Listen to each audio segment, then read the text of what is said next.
Chapter 15. Such was the history of my beloved cottagers. It impressed me deeply. I learned, from the views of social life which it developed, to admire their virtues and to deprecate the vices of mankind. As yet I looked upon crime as a distant evil. Benevolence and generosity were ever present before me, inciting within me a desire to become an actor in the busy scene where so many admirable qualities were called forth and displayed. But in giving an account of the progress of my intellect, I must not omit a circumstance which occurred in the beginning of the month of August of the same year. One night during my accustomed visit to the neighboring wood, where I collected my own food and brought home firing for my protectors, I found on the ground a leathern portmanteau containing several articles of dress and some books. I eagerly seized the prize and returned with it to my hovel. Fortunately, the books were written in the language, the elements of which I had acquired at the cottage. They consisted of Paradise Lost, a volume of Plutarch's Lives, and the Sorrows of Werther. The possession of these treasures gave me extreme delight. I now continually studied and exercised my mind upon these histories, whilst my friends were employed in their ordinary occupations. I can hardly describe to you the effect of these books. They produced in me an infinity of new images and feelings that sometimes raised me to ecstasy, but more frequently sunk me into the lowest dejection. In the Sorrows of Werther, besides the interest of its simple and affecting story, so many opinions are canvassed, and so many lights thrown upon what had hitherto been to me obscure subjects, that I found in it a never-ending source of speculation and astonishment. The gentle and domestic manners it described, combined with lofty sentiments and feelings, which had for their object something out of self, accorded well with my experience among my protectors, and with the wants which were forever alive in my own bosom. But I thought Werther himself a more divine being than I had ever beheld or imagined. His character contained no pretension, but it sank deep. The disquisitions upon death and suicide were calculated to fill me with wonder. I did not pretend to enter into the merits of the case, yet I inclined towards the opinions of the hero, whose extinction I wept, without precisely understanding it. As I read, however, I applied much personally to my own feelings and condition. I found myself similar, yet at the same time strangely unlike to the beings concerning whom I read, and to whose conversation I was a listener. I sympathized with and partly understood them, but I was unformed in mind. I was dependent on none and related to none. The path of my departure was free, and there was none to lament my annihilation. My person was hideous and my stature gigantic. What did this mean? Who was I? What was I? Whence did I come? What was my destination? These questions continually recurred, but I was unable to solve them. The volume of Plutarch's Lives which I possessed contained the histories of the first founders of the ancient republics. This book had a far different effect upon me from the Sorrows of Werther. I learned from Werther's imagination's despondency and gloom, but Plutarch taught me high thoughts. He elevated me above the wretched sphere of my own reflections, to admire and love the heroes of past ages. Many things I read surpassed my understanding and experience. I had a very confused knowledge of kingdoms, wide extents of country, mighty rivers and boundless seas. But I was perfectly unacquainted with towns and large assemblages of men. The cottage of my protectors had been the only school in which I had studied human nature, but this book developed new and mightier scenes of action. I read of men concerned in public affairs, governing or massacring their species. I felt the greatest ardor for virtue rise within me, and abhorrence for vice, as far as I understood the signification of those terms, relative as they were, as I applied them to pleasure and pain alone. Induced by these feelings, I was of course led to admire peaceable lawgivers, Numa, Solon and Lycurgus, in preference to Romulus and Theseus. The patriarchal lives of my protectors caused these impressions to take a firm hold on my mind. Perhaps, if my first introduction to humanity had been made by a young soldier, burning for glory and slaughter, I should have been imbued with different sensations. But Paradise Lost excited different and far deeper emotions. I read it, as I had read the other volumes which had fallen into my hands, as a true history. It moved every feeling of wonder and awe that the picture of an omnipotent God warring with his creatures was capable of exciting. I often referred the several situations, as their similarity struck me, to my own. Like Adam, I was apparently united by no link to any other being in existence, but his state was far different from mine in every other respect. He had come forth from the hands of God a perfect creature, happy and prosperous, guarded by the especial care of his Creator. He was allowed to converse with and acquire knowledge from beings of a superior nature, but I was wretched, helpless and alone. Many times I considered Satan as the fitter emblem of my condition, for often, like him, When I viewed the bliss of my protectors, the bitter gall of envy rose within me. Another circumstance strengthened and confirmed these feelings. Soon after my arrival in the hovel, I discovered some papers in the pocket of the dress which I had taken from your laboratory. At first I had neglected them, but now that I was able to decipher the characters in which they were written, I began to study them with diligence. It was your journal of the 4 months that preceded my creation. You minutely described in these papers every step you took in the progress of your work. This history was mingled with accounts of domestic occurrences. You doubtless recollect these papers. Here they are. Everything is related in them which bears reference to my accursed origin. The whole detail of that series of disgusting circumstances which produced it is set in view. The minutest description of my odious and loathsome person is given, in language which painted your own horrors and rendered mine indelible. I sickened as I read. Hateful day when I received life, I exclaimed in agony. Accursed Creator, why did you form a monster so hideous that even you turned from me in disgust? God in pity made man beautiful and alluring after his own image. But my form is a filthy type of yours, more horrid even from the very resemblance. Satan had his companions, fellow devils, to admire and encourage him, but I am solitary and abhorred.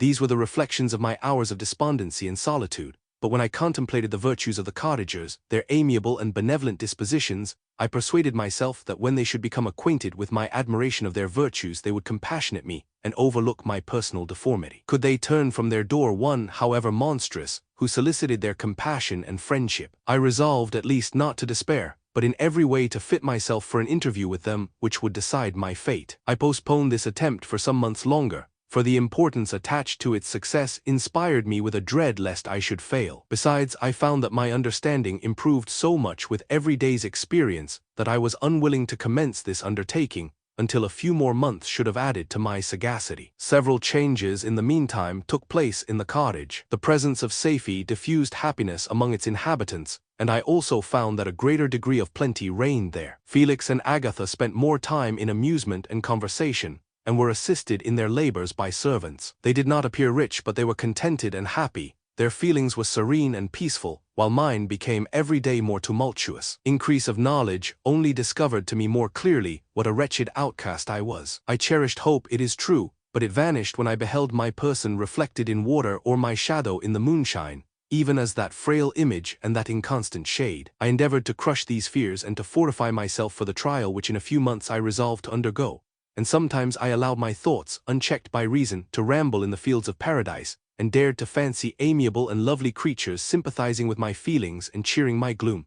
Their angelic countenances breathed smiles of consolation. But it was all a dream. No Eve soothed my sorrows nor shared my thoughts. I was alone. I remembered Adam's supplication to his Creator. But where was mine? He had abandoned me, and in the bitterness of my heart I cursed him. Autumn passed thus. I saw with surprise and grief the leaves decay and fall, and nature again assumed the barren and bleak appearance it had worn when I first beheld the woods and the lovely moon. Yet I did not heed the bleakness of the weather. I was better fitted by my conformation for the endurance of cold than heat. But my chief delights were the sight of the flowers, the birds, and all the gay apparel of summer. When those deserted me, I turned with more attention towards the cottagers. Their happiness was not decreased by the absence of summer. They loved and sympathized with one another, and their joys, depending on each other, were not interrupted by the casualties that took place around them. The more I saw of them, the greater became my desire to claim their protection and kindness. My heart yearned to be known and loved by these amiable creatures. To see their sweet looks directed towards me with affection was the utmost limit of my ambition. I dared not think that they would turn them from me with disdain and horror. The poor that stopped at their door were never driven away. I asked, it is true, for greater treasures than a little food or rest. I required kindness and sympathy, but I did not believe myself utterly unworthy of it. The winter advanced, and an entire revolution of the seasons had taken place since I awoke into life. My attention at this time was solely directed towards my plan of introducing myself into the cottage of my protectors. I revolved many projects, but that on which I finally fixed was to enter the dwelling when the blind old man should be alone. I had sagacity enough to discover that the unnatural hideousness of my person was the chief object of horror with those who had formerly beheld me. My voice, although harsh, had nothing terrible in it. I thought, therefore, that if in the absence of his children I could gain the goodwill and mediation of the old de Lacy, I might by his means be tolerated by my younger protectors. One day when the sun shone on the red leaves that strewed the ground and diffused cheerfulness, although it denied warmth. Safie, Agatha and Felix departed on a long country walk, and the old man, at his own desire, was left alone in the cottage. When his children had departed, he took up his guitar and played several mournful but sweet airs, more sweet and mournful than I had ever heard him play before. At first his countenance was illuminated with pleasure, but as he continued, thoughtfulness and sadness succeeded.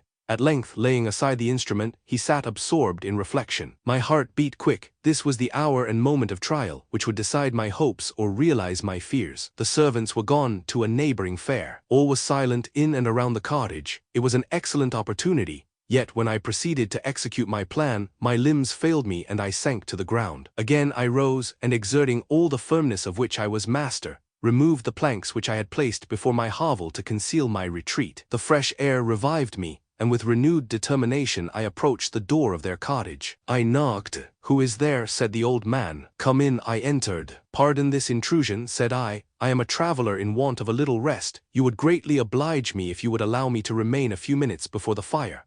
"Enter," said de Lacy, "and I will try in what manner I can to relieve your wants, but unfortunately my children are from home, and as I am blind, I am afraid I shall find it difficult to procure food for you. Do not trouble yourself, my kind host, I have food. It is warmth and rest only that I need."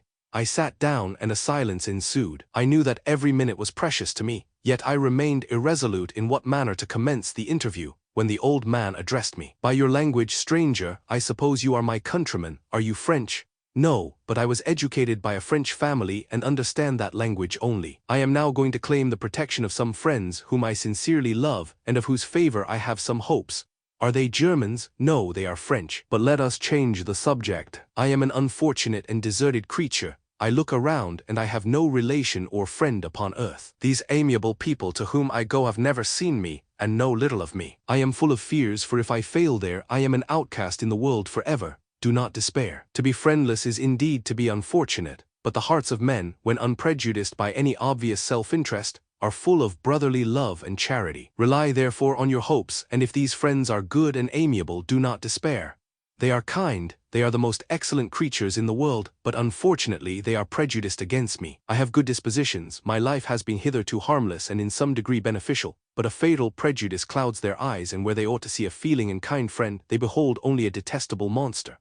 That is indeed unfortunate, but if you are really blameless, cannot you undeceive them? I am about to undertake that task, and it is on that account that I feel so many overwhelming terrors. I tenderly love these friends. I have, unknown to them, been for many months in the habits of daily kindness towards them, but they believe that I wish to injure them, and it is that prejudice which I wish to overcome. Where do these friends reside? Near this spot. The old man paused and then continued, "If you will unreservedly confide to me the particulars of your tale, I perhaps may be of use in undeceiving them. I am blind and cannot judge of your countenance, but there is something in your words which persuades me that you are sincere. I am poor and an exile, but it will afford me true pleasure to be in any way serviceable to a human creature. Excellent man, I thank you and accept your generous offer. You raise me from the dust by this kindness, and I trust that by your aid I shall not be driven from the society and sympathy of your fellow creatures. Heaven forbid, even if you were really criminal, for that can only drive you to desperation, and not instigate you to virtue. I also am unfortunate. I and my family have been condemned, although innocent. Judge, therefore, if I do not feel for your misfortunes. How can I thank you, my best and only benefactor? From your lips first have I heard the voice of kindness directed towards me. I shall be forever grateful, and your present humanity assures me of success with those friends whom I am on the point of meeting. May I know the names and residence of those friends?" I paused. This, I thought, was the moment of decision, which was to rob me of or bestow happiness on me forever. I struggled vainly for firmness sufficient to answer him, but the effort destroyed all my remaining strength. I sank on the chair and sobbed aloud. At that moment I heard the steps of my younger protectors. I had not a moment to lose, but seizing the hand of the old man, I cried, "Now is the time. Save and protect me. You and your family are the friends whom I seek. Do not you desert me in the hour of trial." "Great God!" exclaimed the old man. "Who are you?" At that instant the cottage door was opened, and Felix, Safie and Agatha entered. Who can describe their horror and consternation on beholding me? Agatha fainted, and Safie, unable to attend to her friend, rushed out of the cottage. Felix darted forward, and with supernatural force tore me from his father, to whose knees I clung in a transport of fury. he dashed me to the ground and struck me violently with a stick. I could have torn him limb from limb, as the lion rends the antelope. But my heart sank within me as with bitter sickness, and I refrained. I saw him on the point of repeating his blow, when overcome by pain and anguish I quitted the cottage, and in the general tumult escaped unperceived to my hovel. /p/div/body. Chapter 16. Cursed Creator. Why did I live? Why in that instant did I not extinguish the spark of existence which you had so wantonly bestowed? I know not, despair had not yet taken possession of me. My feelings were those of rage and revenge. I could with pleasure have destroyed the cottage and its inhabitants, and have glutted myself with their shrieks and misery. When night came I quitted my retreat and wandered in the wood. And now, no longer restrained by the fear of discovery, I gave vent to my anguish in fearful howlings. I was like a wild beast that had broken the toils, destroying the objects that obstructed me, and ranging through the wood with a stag-like swiftness. Oh, what a miserable night I passed! The cold stars shone in mockery, and the bare trees waved their branches above me. Now and then the sweet voice of a bird burst forth amidst the universal stillness. All save I were at rest or in enjoyment. I, like the arch-fiend, bore a hell within me, and finding myself unsympathized with, wished to tear up the trees, spread havoc and destruction around me, and then to have sat down and enjoyed the ruin. But this was a luxury of sensation that could not endure. I became fatigued with excess of bodily exertion, and sank on the damp grass in the sick impotence of despair. There was none among the myriads of men that existed who would pity or assist me. And should I feel kindness towards my enemies? No, from that moment I declared everlasting war against the species, and more than all, against him who had formed me and sent me forth to this insupportable misery. The sun rose, I heard the voices of men, and knew that it was impossible to return to my retreat during that day. Accordingly I hid myself in some thick underwood, determining to devote the ensuing hours to reflection on my situation. The pleasant sunshine and the pure air of day restored me to some degree of tranquility, and when I considered what had passed at the cottage, I could not help believing that I had been too hasty in my conclusions. I had certainly acted imprudently. It was apparent that my conversation had interested the father in my behalf, and I was a fool in having exposed my person to the horror of his children. I ought to have familiarized the old de Lacy to me, and by degrees to have discovered myself to the rest of his family, when they should have been prepared for my approach. But I did not believe my errors to be irretrievable, and after much consideration I resolved to return to the cottage, seek the old man, and by my representations win him to my party. These thoughts calmed me, and in the afternoon I sank into a profound sleep, but the fever of my blood did not allow me to be visited by peaceful dreams. The horrible scene of the preceding day was forever acting before my eyes. The females were flying, and the enraged Felix tearing me from his father's feet. I awoke exhausted, and finding that it was already night, I crept forth from my hiding place and went in search of food. When my hunger was appeased, I directed my steps towards the well-known path that conducted to the cottage. All there was at peace. I crept into my hovel, and remained in silent expectation of the accustomed hour, when the family arose. That hour passed, the sun mounted high in the heavens, but the cottagers did not appear. I trembled violently, apprehending some dreadful misfortune. The inside of the cottage was dark, and I heard no motion. I cannot describe the agony of this suspense. Presently 2 countrymen passed by, but pausing near the cottage, they entered into conversation, using violent gesticulations, but I did not understand what they said, as they spoke the language of the country, which differed from that of my protectors. Soon after, however, Felix approached with another man. I was surprised, as I knew that he had not quitted the cottage that morning, and waited anxiously to discover from his discourse the meaning of these unusual appearances. "Do you consider," said his companion to him, "that you will be obliged to pay 3 months' rent, and to lose the produce of your garden? I do not wish to take any unfair advantage, and I beg therefore that you will take some days to consider of your determination." "It is utterly useless," replied Felix. "We can never again inhabit your cottage. The life of my father is in the greatest danger, owing to the dreadful circumstance that I have related. My wife and my sister will never recover from their horror. I entreat you not to reason with me any more. Take possession of your tenement, and let me fly from this place." Felix trembled violently as he said this. He and his companion entered the cottage, in which they remained for a few minutes and then departed. I never saw any of the family of de Lacy more. I continued for the remainder of the day in my hovel in a state of utter and stupid despair. My protectors had departed, and had broken the only link that held me to the world. For the first time the feelings of revenge and hatred filled my bosom, and I did not strive to control them, but allowing myself to be borne away by the stream, I bent my mind towards injury and death. When I thought of my friends, of the mild voice of de Lacy, the gentle eyes of Agatha, and the exquisite beauty of the Arabian, these thoughts vanished and a gush of tears somewhat soothed me. But again, when I reflected that they had spurned and deserted me, anger returned, a rage of anger, and unable to injure anything human, I turned my fury towards inanimate objects. As night advanced, I placed a variety of combustibles around the cottage, and after having destroyed every vestige of cultivation in the garden, I waited with forced impatience until the moon had sunk to commence my operations. As the night advanced, a fierce wind arose from the woods and quickly dispersed the clouds that had loitered in the heavens. The blast tore along like a mighty avalanche and produced a kind of insanity in my spirits that burst all bounds of reason and reflection. I lighted the dry branch of a tree and danced with fury around the devoted cottage, my eyes still fixed on the western horizon, the edge of which the moon nearly touched. A part of its orb was at length hid, and I waved my brand. It sank, and with a loud scream I fired the straw and heath and bushes which I had collected. The wind fanned the fire, and the cottage was quickly enveloped by the flames, which clung to it and licked it with their forked and destroying tongues. As soon as I was convinced that no assistance could save any part of the habitation,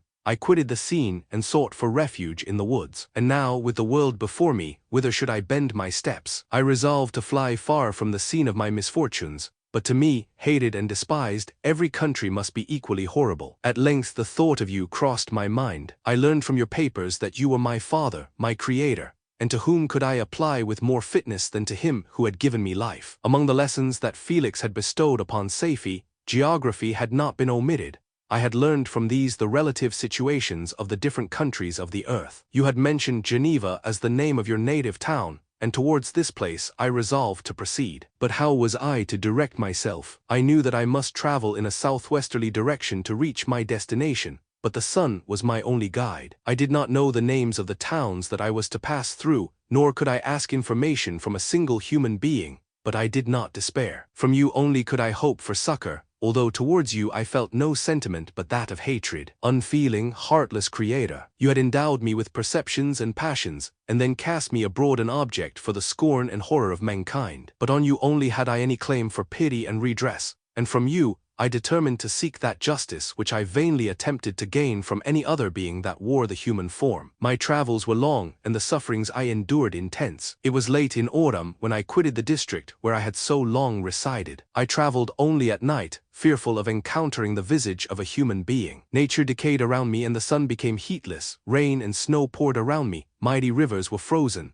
The surface of the earth was hard and chill and bare, and I found no shelter. O earth, how often did I imprecate curses on the cause of my being. The mildness of my nature had fled, and all within me was turned to gall and bitterness. The nearer I approached to your habitation, the more deeply did I feel the spirit of revenge enkindled in my heart. Snow fell and the waters were hardened, but I rested not. A few incidents now and then directed me, and I possessed a map of the country, but I often wandered wide from my path. The agony of my feelings allowed me no respite.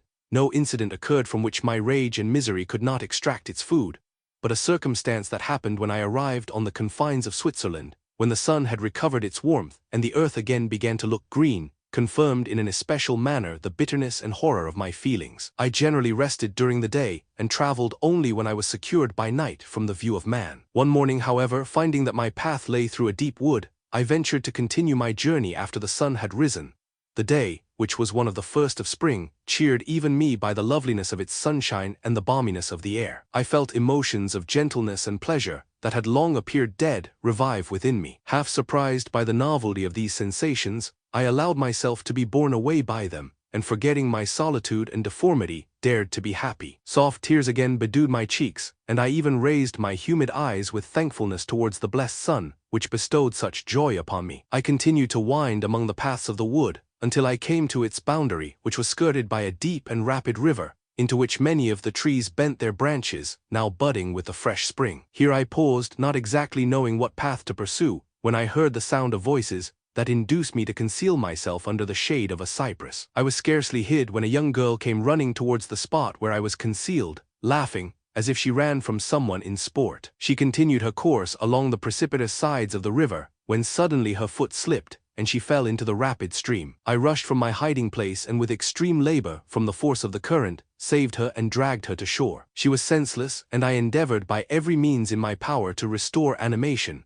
when I was suddenly interrupted by the approach of a rustic, who was probably the person from whom she had playfully fled. On seeing me, he darted towards me, and tearing the girl from my arms, hastened towards the deeper parts of the wood. I followed speedily, I hardly knew why, but when the man saw me draw near, he aimed a gun, which he carried, at my body and fired. I sank to the ground, and my injurer, with increased swiftness, escaped into the wood. This was then the reward of my benevolence. I had saved a human being from destruction, and as a recompense I now writhed under the miserable pain of a wound which shattered the flesh and bone. The feelings of kindness and gentleness which I had entertained but a few moments before gave place to hellish rage and gnashing of teeth. Inflamed by pain, I vowed eternal hatred and vengeance to all mankind. But the agony of my wound overcame me, my pulses paused and I fainted. For some weeks I led a miserable life in the woods, endeavoring to cure the wound which I had received. The ball had entered my shoulder, and I knew not whether it had remained there or passed through. At any rate, I had no means of extracting it. My sufferings were augmented also by the oppressive sense of the injustice and ingratitude of their infliction. My daily vows rose for revenge, a deep and deadly revenge, such as would alone compensate for the outrages and anguish I had endured. After some weeks my wound healed, and I continued my journey. The labors I endured were no longer to be alleviated by the bright sun or gentle breezes of spring. All joy was but a mockery which insulted my desolate state, and made me feel more painfully that I was not made for the enjoyment of pleasure. But my toils now drew near a close, and in 2 months from this time I reached the environs of Geneva. It was evening when I arrived, and I retired to a hiding place among the fields that surround it to meditate in what manner I should apply to you. I was oppressed by fatigue and hunger, and far too unhappy to enjoy the gentle breezes of evening, or the prospect of the sun setting behind the stupendous mountains of Jura. At this time a slight sleep relieved me from the pain of reflection, which was disturbed by the approach of a beautiful child, who came running into the recess I had chosen, with all the sportiveness of infancy. Suddenly, as I gazed on him, an idea seized me that this little creature was unprejudiced, and had lived too short a time to have imbibed a horror of deformity. If therefore I could seize him and educate him as my companion and friend, I should not be so desolate in this peopled earth. Urged by this impulse, I seized on the boy as he passed and drew him towards me. As soon as he beheld my form, he placed his hands before his eyes and uttered a shrill scream. I drew his hand forcibly from his face and said, "Child, what is the meaning of this? I do not intend to hurt you, listen to me." He struggled violently. "Let me go," he cried, "monster, ugly wretch. You wish to eat me and tear me to pieces. You are an ogre. Let me go, or I will tell my papa. Boy, you will never see your father again. You must come with me, hideous monster. Let me go. My papa is a syndic, he is Frankenstein, he will punish you. You dare not keep me, Frankenstein. You belong then to my enemy, to him towards whom I have sworn eternal revenge. You shall be my first victim." The child still struggled and loaded me with epithets which carried despair to my heart. I grasped his throat to silence him, and in a moment he lay dead at my feet. I gazed on my victim, and my heart swelled with exultation and hellish triumph. Clapping my hands I exclaimed, "I too can create desolation. My enemy is not invulnerable. This death will carry despair to him, and 1,000 other miseries shall torment and destroy him." As I fixed my eyes on the child, I saw something glittering on his breast. I took it. It was a portrait of a most lovely woman. In spite of my malignity, it softened and attracted me. For a few moments I gazed with delight on her dark eyes, fringed by deep lashes, and her lovely lips, but presently my rage returned.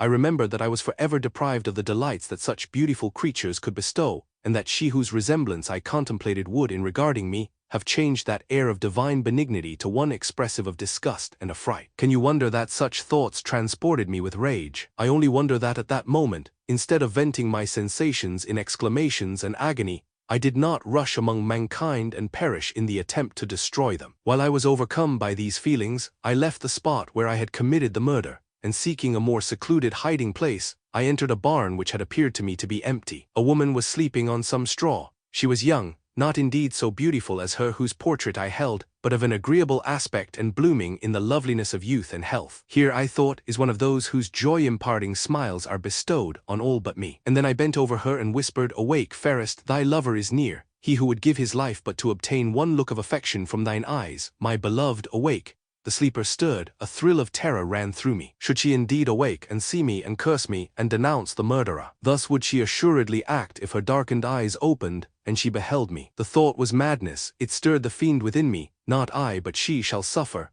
The murder I have committed because I am forever robbed of all that she could give me, she shall atone. The crime had its source in her, be hers the punishment. Thanks to the lessons of Felix and the sanguinary laws of man, I had learned now to work mischief. I bent over her and placed the portrait securely in one of the folds of her dress. She moved again and I fled. For some days I haunted the spot where these scenes had taken place, sometimes wishing to see you, sometimes resolved to quit the world and its miseries forever. At length I wandered towards these mountains, and have ranged through their immense recesses, consumed by a burning passion which you alone can gratify. We may not part until you have promised to comply with my requisition. I am alone and miserable, man will not associate with me, but one as deformed and horrible as myself would not deny herself to me. My companion must be of the same species and have the same defects. This being you must create, /p/div/body. Chapter 17. The being finished speaking, and fixed his looks upon me in the expectation of a reply. But I was bewildered, perplexed, and unable to arrange my ideas sufficiently to understand the full extent of his proposition. He continued, you must create a female for me with whom I can live in the interchange of those sympathies necessary for my being. This you alone can do, and I demand it of you as a right which you must not refuse to concede.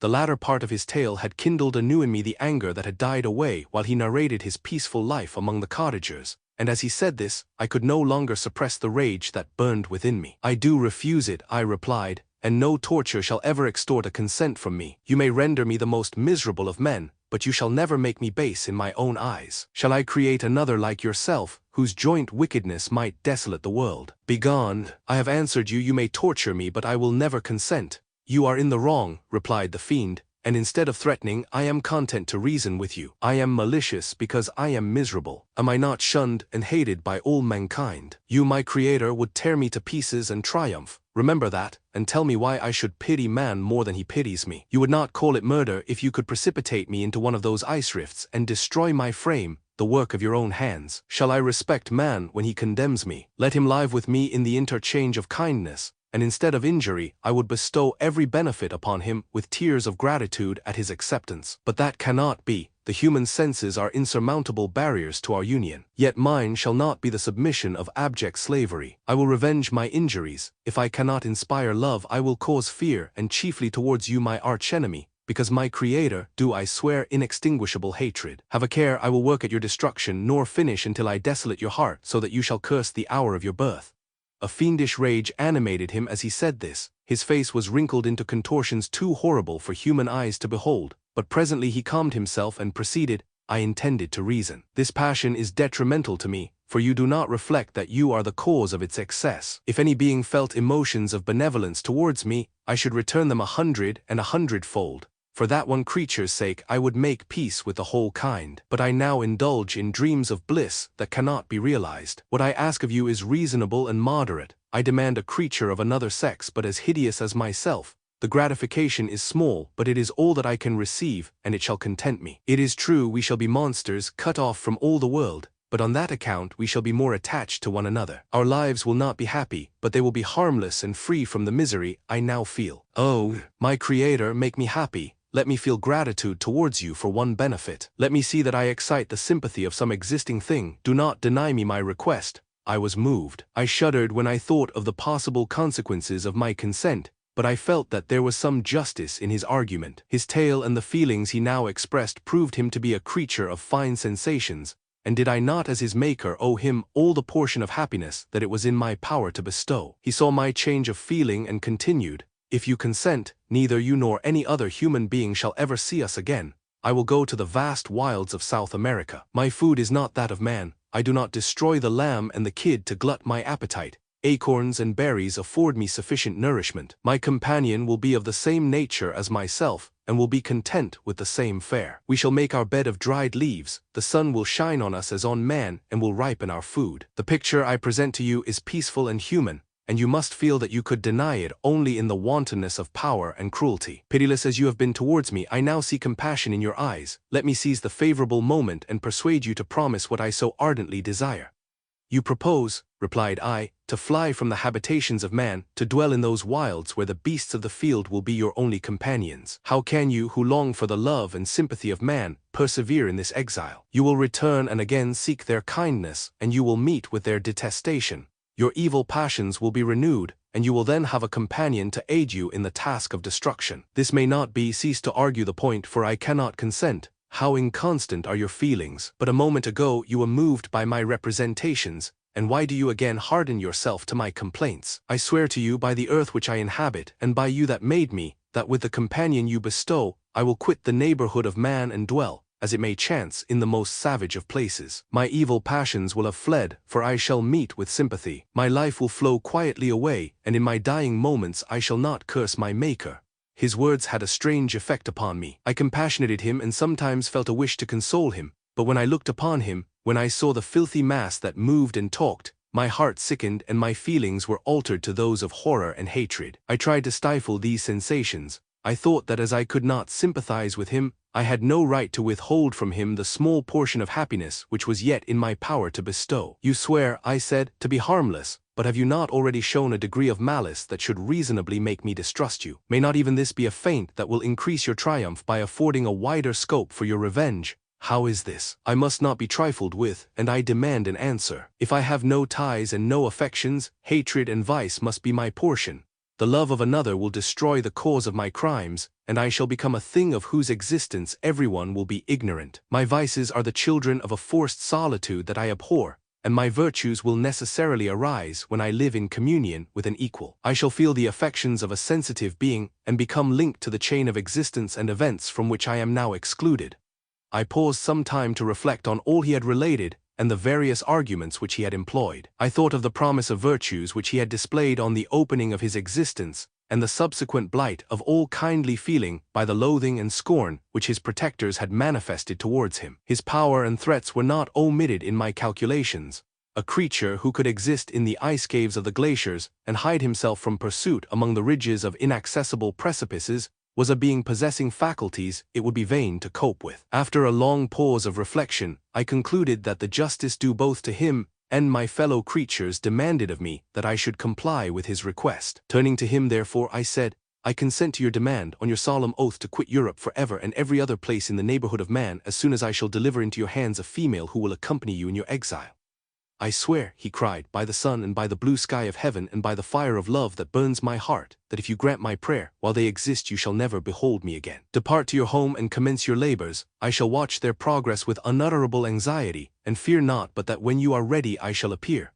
Saying this, he suddenly quitted me, fearful perhaps of any change in my sentiments. I saw him descend the mountain with greater speed than the flight of an eagle, and quickly lost among the undulations of the sea of ice. His tale had occupied the whole day, and the sun was upon the verge of the horizon when he departed. I knew that I ought to hasten my descent towards the valley, as I should soon be encompassed in darkness, but my heart was heavy and my steps slow. The labor of winding among the little paths of the mountain and fixing my feet firmly as I advanced perplexed me, occupied as I was by the emotions which the occurrences of the day had produced. Night was far advanced when I came to the halfway resting place and seated myself beside the fountain. The stars shone at intervals as the clouds passed from over them, the dark pines rose before me, and every here and there a broken tree lay on the ground.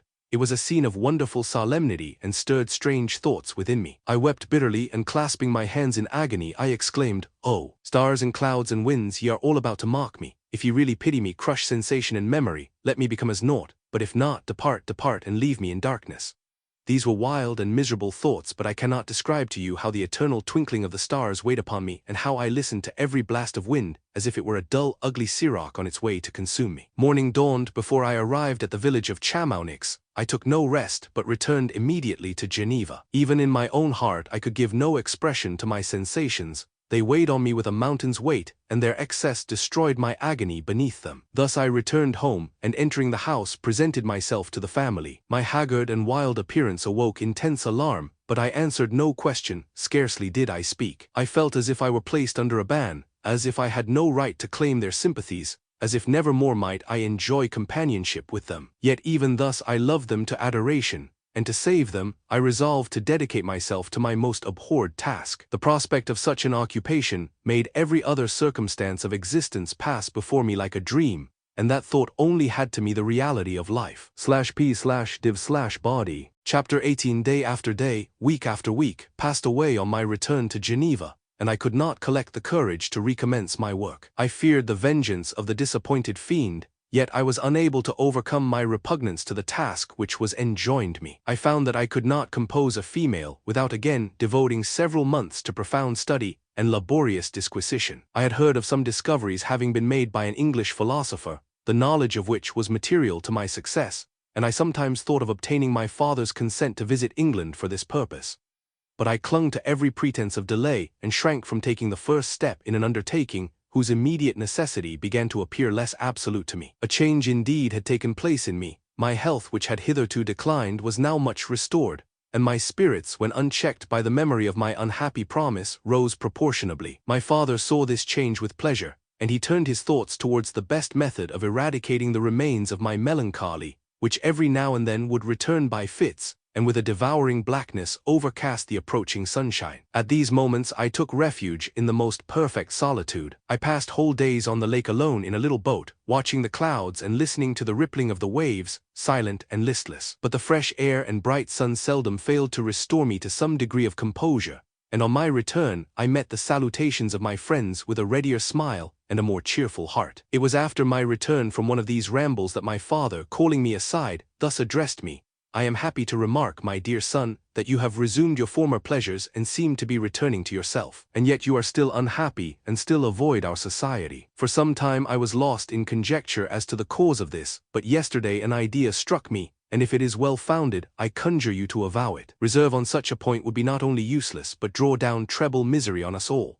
I trembled violently at his exordium, and my father continued: "I confess, my son, that I have always looked forward to your marriage with our dear Elizabeth as the tie of our domestic comfort and the stay of my declining years. You were attached to each other from your earliest infancy. You studied together and appeared in dispositions and tastes entirely suited to one another. But so blind is the experience of man that what I conceived to be the best assistance to my plan may have entirely destroyed it. You perhaps regard her as your sister, without any wish that she might become your wife. Nay, you may have met with another whom you may love, and considering yourself as bound in honor to Elizabeth, this struggle may occasion the poignant misery which you appear to feel. My dear father, reassure yourself. I love my cousin tenderly and sincerely. I never saw any woman who excited, as Elizabeth does, my warmest admiration and affection. My future hopes and prospects are entirely bound up in the expectation of our union.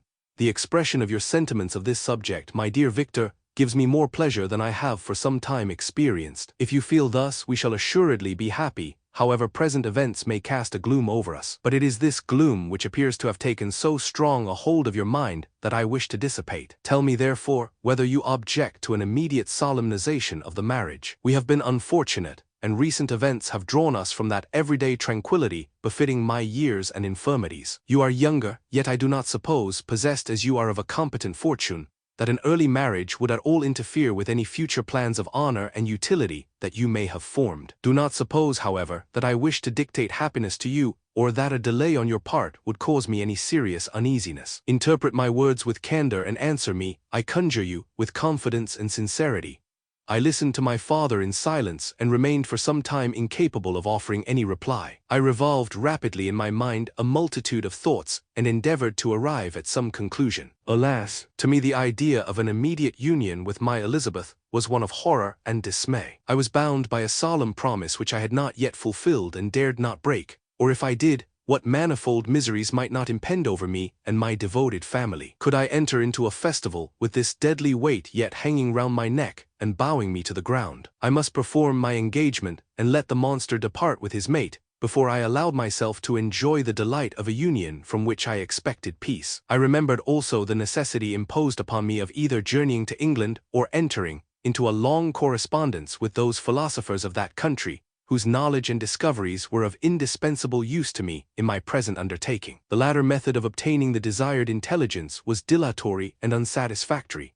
Besides, I had an insurmountable aversion to the idea of engaging myself in my loathsome task in my father's house, while in habits of familiar intercourse with those I loved. I knew that 1,000 fearful accidents might occur, the slightest of which would disclose a tale to thrill all connected with me with horror. I was aware also that I should often lose all self-command, all capacity of hiding the harrowing sensations that would possess me during the progress of my unearthly occupation. I must absent myself from all I loved while thus employed. Once commenced, it would quickly be achieved, and I might be restored to my family in peace and happiness. My promise fulfilled, the monster would depart forever. Or so my fond fancy imaged. Some accident might meanwhile occur to destroy him and put an end to my slavery forever. These feelings dictated my answer to my father. I expressed a wish to visit England, but concealing the true reasons of this request, I clothed my desires under a guise which excited no suspicion, while I urged my desire with an earnestness that easily induced my father to comply. After so long a period of an absorbing melancholy that resembled madness in its intensity and effects, he was glad to find that I was capable of taking pleasure in the idea of such a journey, and he hoped that change of scene and varied amusement would, before my return, have restored me entirely to myself. The duration of my absence was left to my own choice. A few months, or at most a year, was the period contemplated. One paternal kind precaution he had taken to ensure my having a companion. Without previously communicating with me, he had, in concert with Elizabeth, arranged that Clerval should join me at Strasbourg. This interfered with the solitude I coveted for the prosecution of my task. Yet at the commencement of my journey, the presence of my friend could in no way be an impediment, and truly, I rejoiced that thus I should be saved many hours of lonely, maddening reflection. Nay, Henry might stand between me and the intrusion of my foe. If I were alone, would he not at times force his abhorred presence on me to remind me of my task or to contemplate its progress? To England, therefore, I was bound, and it was understood that my union with Elizabeth should take place immediately on my return. My father's age rendered him extremely averse to delay. For myself, there was one reward I promised myself from my detested toils, one consolation for my unparalleled sufferings. It was the prospect of that day when, enfranchised from my miserable slavery, I might claim Elizabeth and forget the past in my union with her. I now made arrangements for my journey, but one feeling haunted me which filled me with fear and agitation. During my absence, I should leave my friends unconscious of the existence of their enemy and unprotected from his attacks, exasperated as he might be by my departure. But he had promised to follow me wherever I might go, and would he not accompany me to England? This imagination was dreadful in itself, but soothing inasmuch as it supposed the safety of my friends. I was agonized with the idea of the possibility that the reverse of this might happen. But through the whole period during which I was the slave of my creature, I allowed myself to be governed by the impulses of the moment, and my present sensations strongly intimated that the fiend would follow me and exempt my family from the danger of his machinations. It was in the latter end of September that I again quitted my native country. My journey had been my own suggestion, and Elizabeth therefore acquiesced, but she was filled with disquiet at the idea of my suffering, away from her, the inroads of misery and grief. It had been her care which provided me a companion in Clerval, and yet a man is blind to 1,000 circumstances which call forth a woman's sedulous attention. She longed to bid me hasten my return. 1,000 conflicting emotions rendered her mute as she bade me a tearful, silent farewell. I threw myself into the carriage that was to convey me away, hardly knowing whither I was going and careless of what was passing around. I remembered only, and it was with a bitter anguish that I reflected on it, to order that my chemical instruments should be packed to go with me. Filled with dreary imaginations, I passed through many beautiful and majestic scenes, but my eyes were fixed and unobserving. I could only think of the bourne of my travels and the work which was to occupy me whilst they endured. After some days spent in listless indolence, during which I traversed many leagues, I arrived at Strasbourg, where I waited 2 days for Clerval. He came. Alas, how great was the contrast between us! He was alive to every new scene, joyful when he saw the beauties of the setting sun, and more happy when he beheld it rise and recommence a new day. He pointed out to me the shifting colors of the landscape and the appearances of the sky. "This is what it is to live," he cried. "Now I enjoy existence. But you, my dear Frankenstein, wherefore are you desponding and sorrowful?" In truth, I was occupied by gloomy thoughts and neither saw the descent of the evening star nor the golden sunrise reflected in the Rhine. And you, my friend, would be far more amused with the journal of Clerval, who observed the scenery with an eye of feeling and delight, than in listening to my reflections. I, a miserable wretch, haunted by a curse that shut up every avenue to enjoyment. We had agreed to descend the Rhine in a boat from Strasbourg to Rotterdam, whence we might take shipping for London. During this voyage we passed many willowy islands and saw several beautiful towns. We stayed a day at Mannheim, and on the 5th from our departure from Strasbourg, arrived at Mainz. The course of the Rhine below Mainz becomes much more picturesque. The river descends rapidly and winds between hills, not high but steep and of beautiful forms. We saw many ruined castles standing on the edges of precipices, surrounded by black woods, high and inaccessible. This part of the Rhine, indeed, presents a singularly variegated landscape. In one spot you view rugged hills, ruined castles overlooking tremendous precipices, with the dark Rhine rushing beneath, and on the sudden turn of a promontory, flourishing vineyards with green sloping banks and a meandering river and populous towns occupy the scene. We traveled at the time of the vintage, and heard the song of the laborers as we glided down the stream. Even I, depressed in mind, and my spirits continually agitated by gloomy feelings, even I was pleased. I lay at the bottom of the boat, and as I gazed on the cloudless blue sky, I seemed to drink in a tranquility to which I had long been a stranger. And if these were my sensations, who can describe those of Henry? He felt as if he had been transported to fairyland, and enjoyed a happiness seldom tasted by man. I have seen, he said, the most beautiful scenes of my own country. I have visited the lakes of Lucerne and Uri, where the snowy mountains descend almost perpendicularly to the water, casting black and impenetrable shades, which would cause a gloomy and mournful appearance, were it not for the most verdant islands that relieve the eye by their gay appearance. I have seen this lake agitated by a tempest, when the wind tore up whirlwinds of water, and gave you an idea of what the waterspout must be on the great ocean. And the waves dash with fury the base of the mountain, where the priest and his mistress were overwhelmed by an avalanche, and where their dying voices are still said to be heard amid the pauses of the nightly wind. I have seen the mountains of La Vallée and the Pays de Vaud, but this country, Victor, pleases me more than all those wonders. The mountains of Switzerland are more majestic and strange, but there is a charm in the banks of this divine river that I never before saw equaled. Look at that castle which overhangs yon precipice, and that also on the island, almost concealed amongst the foliage of those lovely trees, and now that group of laborers coming from among their vines, and that village half hid in the recess of the mountain. Oh, surely the spirit that inhabits and guards this place has a soul more in harmony with man than those who pile the glacier, or retire to the inaccessible peaks of the mountains of our own country. Clerval, beloved friend, even now it delights me to record your words, and to dwell on the praise of which you are so eminently deserving. He was a being formed in the very poetry of nature. His wild and enthusiastic imagination was chastened by the sensibility of his heart. His soul overflowed with ardent affections, and his friendship was of that devoted and wondrous nature that the worldly-minded teach us to look for only in the imagination. But even human sympathies were not sufficient to satisfy his eager mind. The scenery of external nature, which others regard only with admiration, he loved with ardor.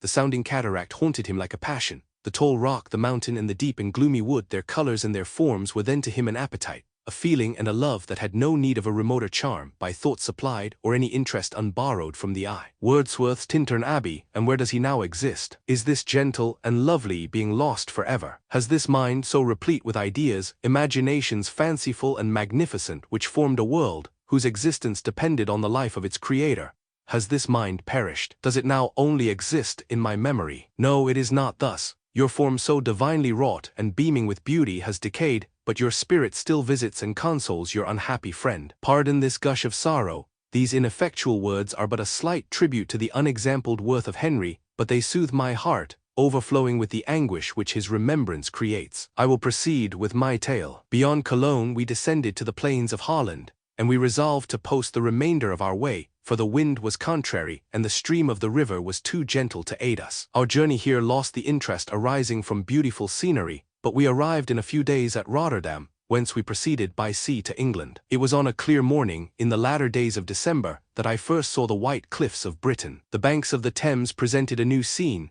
They were flat but fertile, and almost every town was marked by the remembrance of some story. We saw Tilbury Fort, and remembered the Spanish Armada, Gravesend, Woolwich, and Greenwich, places which I had heard of even in my country. At length we saw the numerous steeples of London, St. Paul's towering above all, and the tower famed in English history. Chapter 19. London was our present point of rest. We determined to remain several months in this wonderful and celebrated city. Clerval desired the intercourse of the men of genius and talent who flourished at this time, but this was with me a secondary object.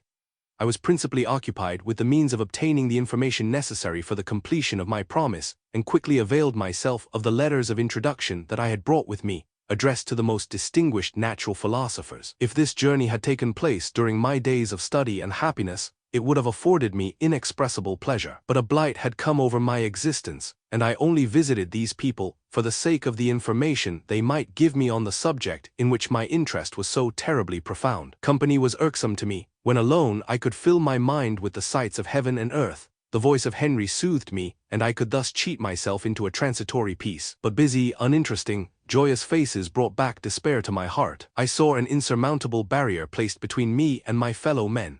This barrier was sealed with the blood of William and Justine, and to reflect on the events connected with those names filled my soul with anguish. But in Clerval I saw the image of my former self. He was inquisitive and anxious to gain experience and instruction. The difference of manners which he observed was to him an inexhaustible source of instruction and amusement. He was also pursuing an object he had long had in view. His design was to visit India, in the belief that he had in his knowledge of its various languages, and in the views he had taken of its society, the means of materially assisting the progress of European colonization and trade. In Britain only could he further the execution of his plan. He was forever busy, and the only check to his enjoyments was my sorrowful and dejected mind. I tried to conceal this as much as possible, that I might not debar him from the pleasures natural to one who was entering on a new scene of life, undisturbed by any care or bitter recollection. I often refused to accompany him, alleging another engagement that I might remain alone. I now also began to collect the materials necessary for my new creation,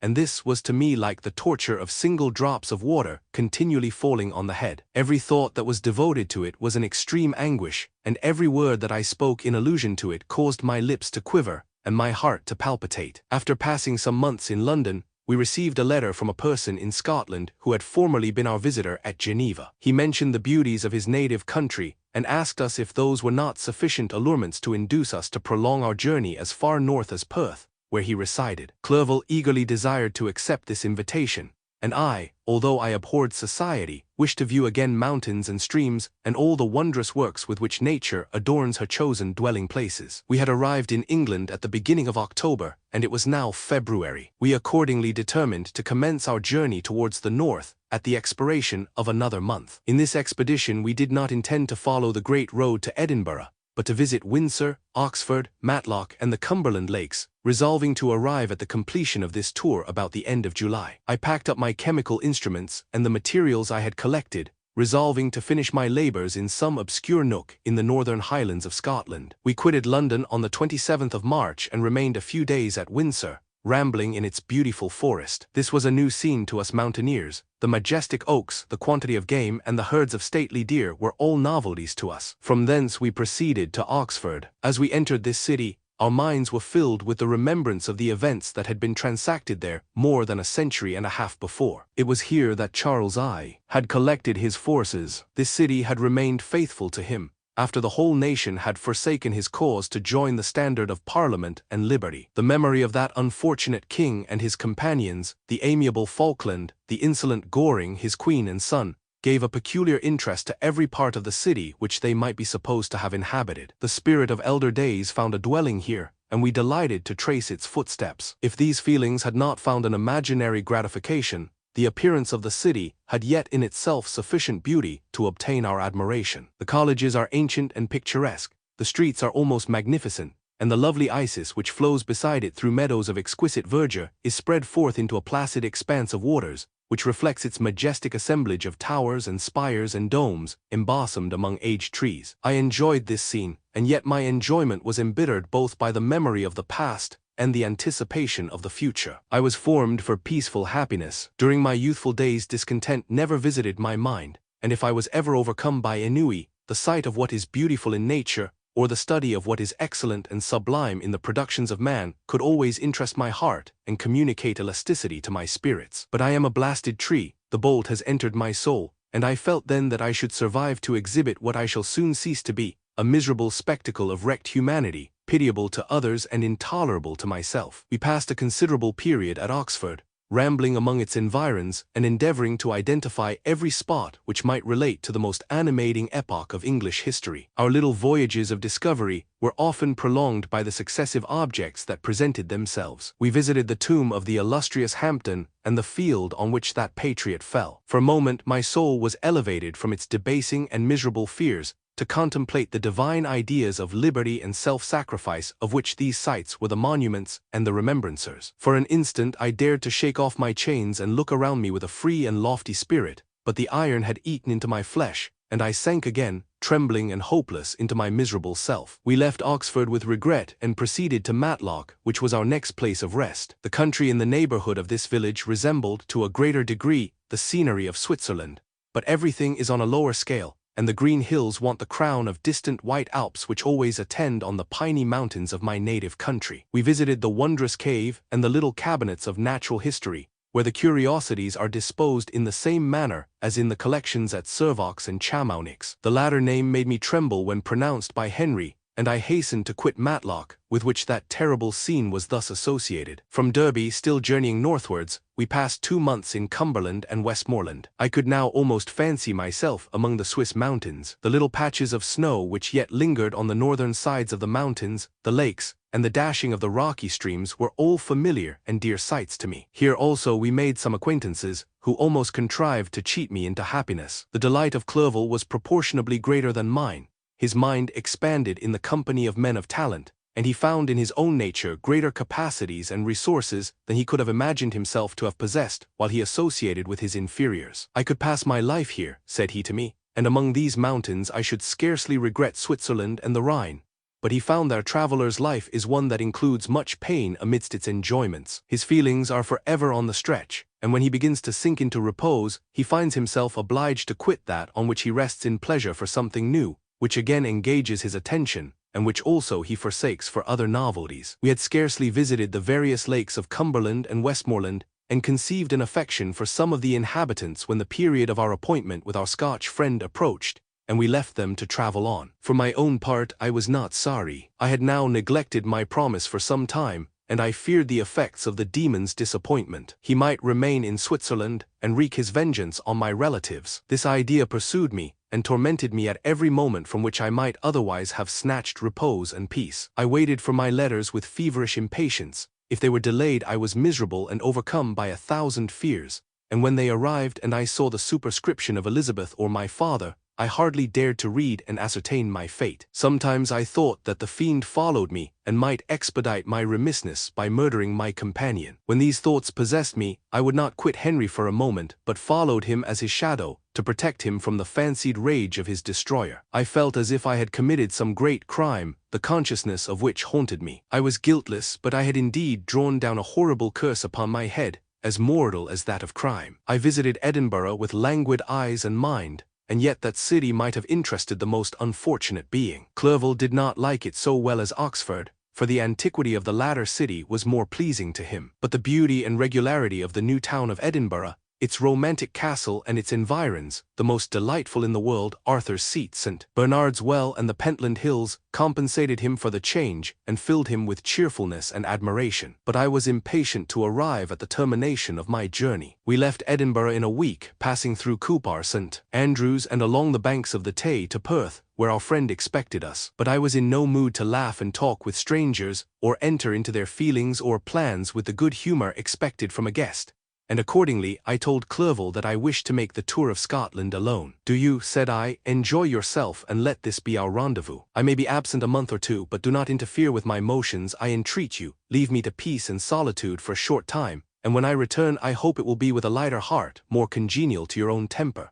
Henry wished to dissuade me, but seeing me bent on this plan, ceased to remonstrate. He entreated me to write often. "I had rather be with you," he said, "in your solitary rambles than with these Scotch people whom I do not know. Hasten then, my dear friend, to return, that I may again feel myself somewhat at home, which I cannot do in your absence." Having parted from my friend, I determined to visit some remote spot of Scotland and finish my work in solitude. I did not doubt but that the monster followed me and would discover himself to me when I should have finished, that he might receive his companion. With this resolution I traversed the northern highlands and fixed on one of the remotest of the Orkneys as the scene of my labors. It was a place fitted for such a work, being hardly more than a rock whose high sides were continually beaten upon by the waves. The soil was barren, scarcely affording pasture for a few miserable cows, and oatmeal for its inhabitants, which consisted of 5 persons, whose gaunt and scraggy limbs gave tokens of their miserable fare. Vegetables and bread, when they indulged in such luxuries, and even fresh water, was to be procured from the mainland, which was about 5 miles distant. On the whole island there were but 3 miserable huts, and one of these was vacant when I arrived. This I hired. It contained but 2 rooms, and these exhibited all the squalidness of the most miserable penury. The thatch had fallen in, the walls were unplastered, and the door was off its hinges. I ordered it to be repaired, bought some furniture, and took possession, an incident which would doubtless have occasioned some surprise had not all the senses of the cottagers been benumbed by want and squalid poverty. As it was, I lived ungazed at and unmolested, hardly thanked for the pittance of food and clothes which I gave. So much does suffering blunt even the coarsest sensations of men. In this retreat I devoted the morning to labor, but in the evening, when the weather permitted, I walked on the stony beach of the sea to listen to the waves as they roared and dashed at my feet. It was a monotonous yet ever-changing scene. I thought of Switzerland. It was far different from this desolate and appalling landscape. Its hills are covered with vines, and its cottages are scattered thickly in the plains. Its fair lakes reflect a blue and gentle sky, and when troubled by the winds, their tumult is but as the play of a lively infant when compared to the roarings of the giant ocean. In this manner I distributed my occupations when I first arrived, but as I proceeded in my labor, it became every day more horrible and irksome to me. Sometimes I could not prevail on myself to enter my laboratory for several days,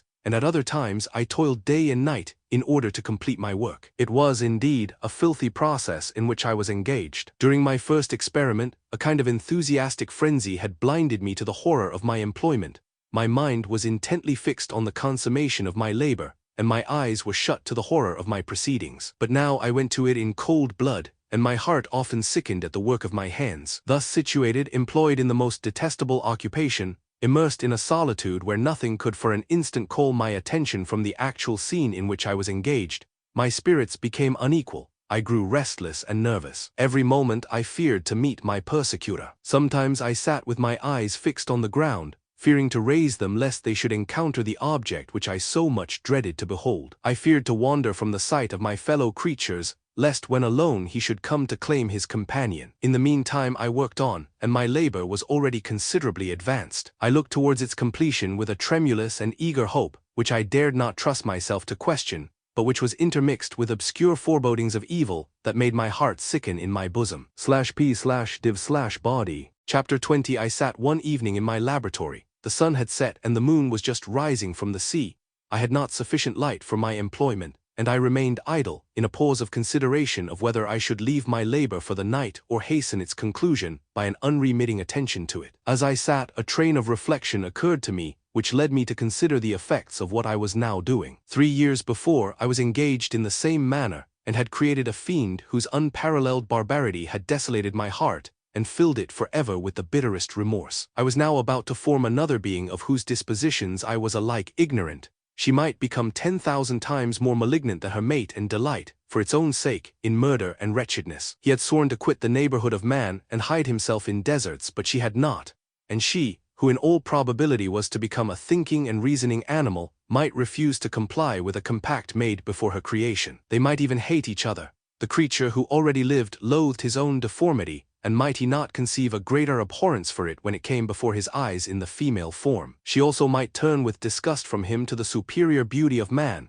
She might quit him, and he be again alone, exasperated by the fresh provocation of being deserted by one of his own species. Even if they were to leave Europe and inhabit the deserts of the New World, yet one of the first results of those sympathies for which the demon thirsted would be children, and a race of devils would be propagated upon the earth who might make the very existence of the species of man a condition precarious and full of terror. Had I right for my own benefit to inflict this curse upon everlasting generations? I had before been moved by the sophisms of the being I had created. I had been struck senseless by his fiendish threats, but now, for the first time, the wickedness of my promise burst upon me.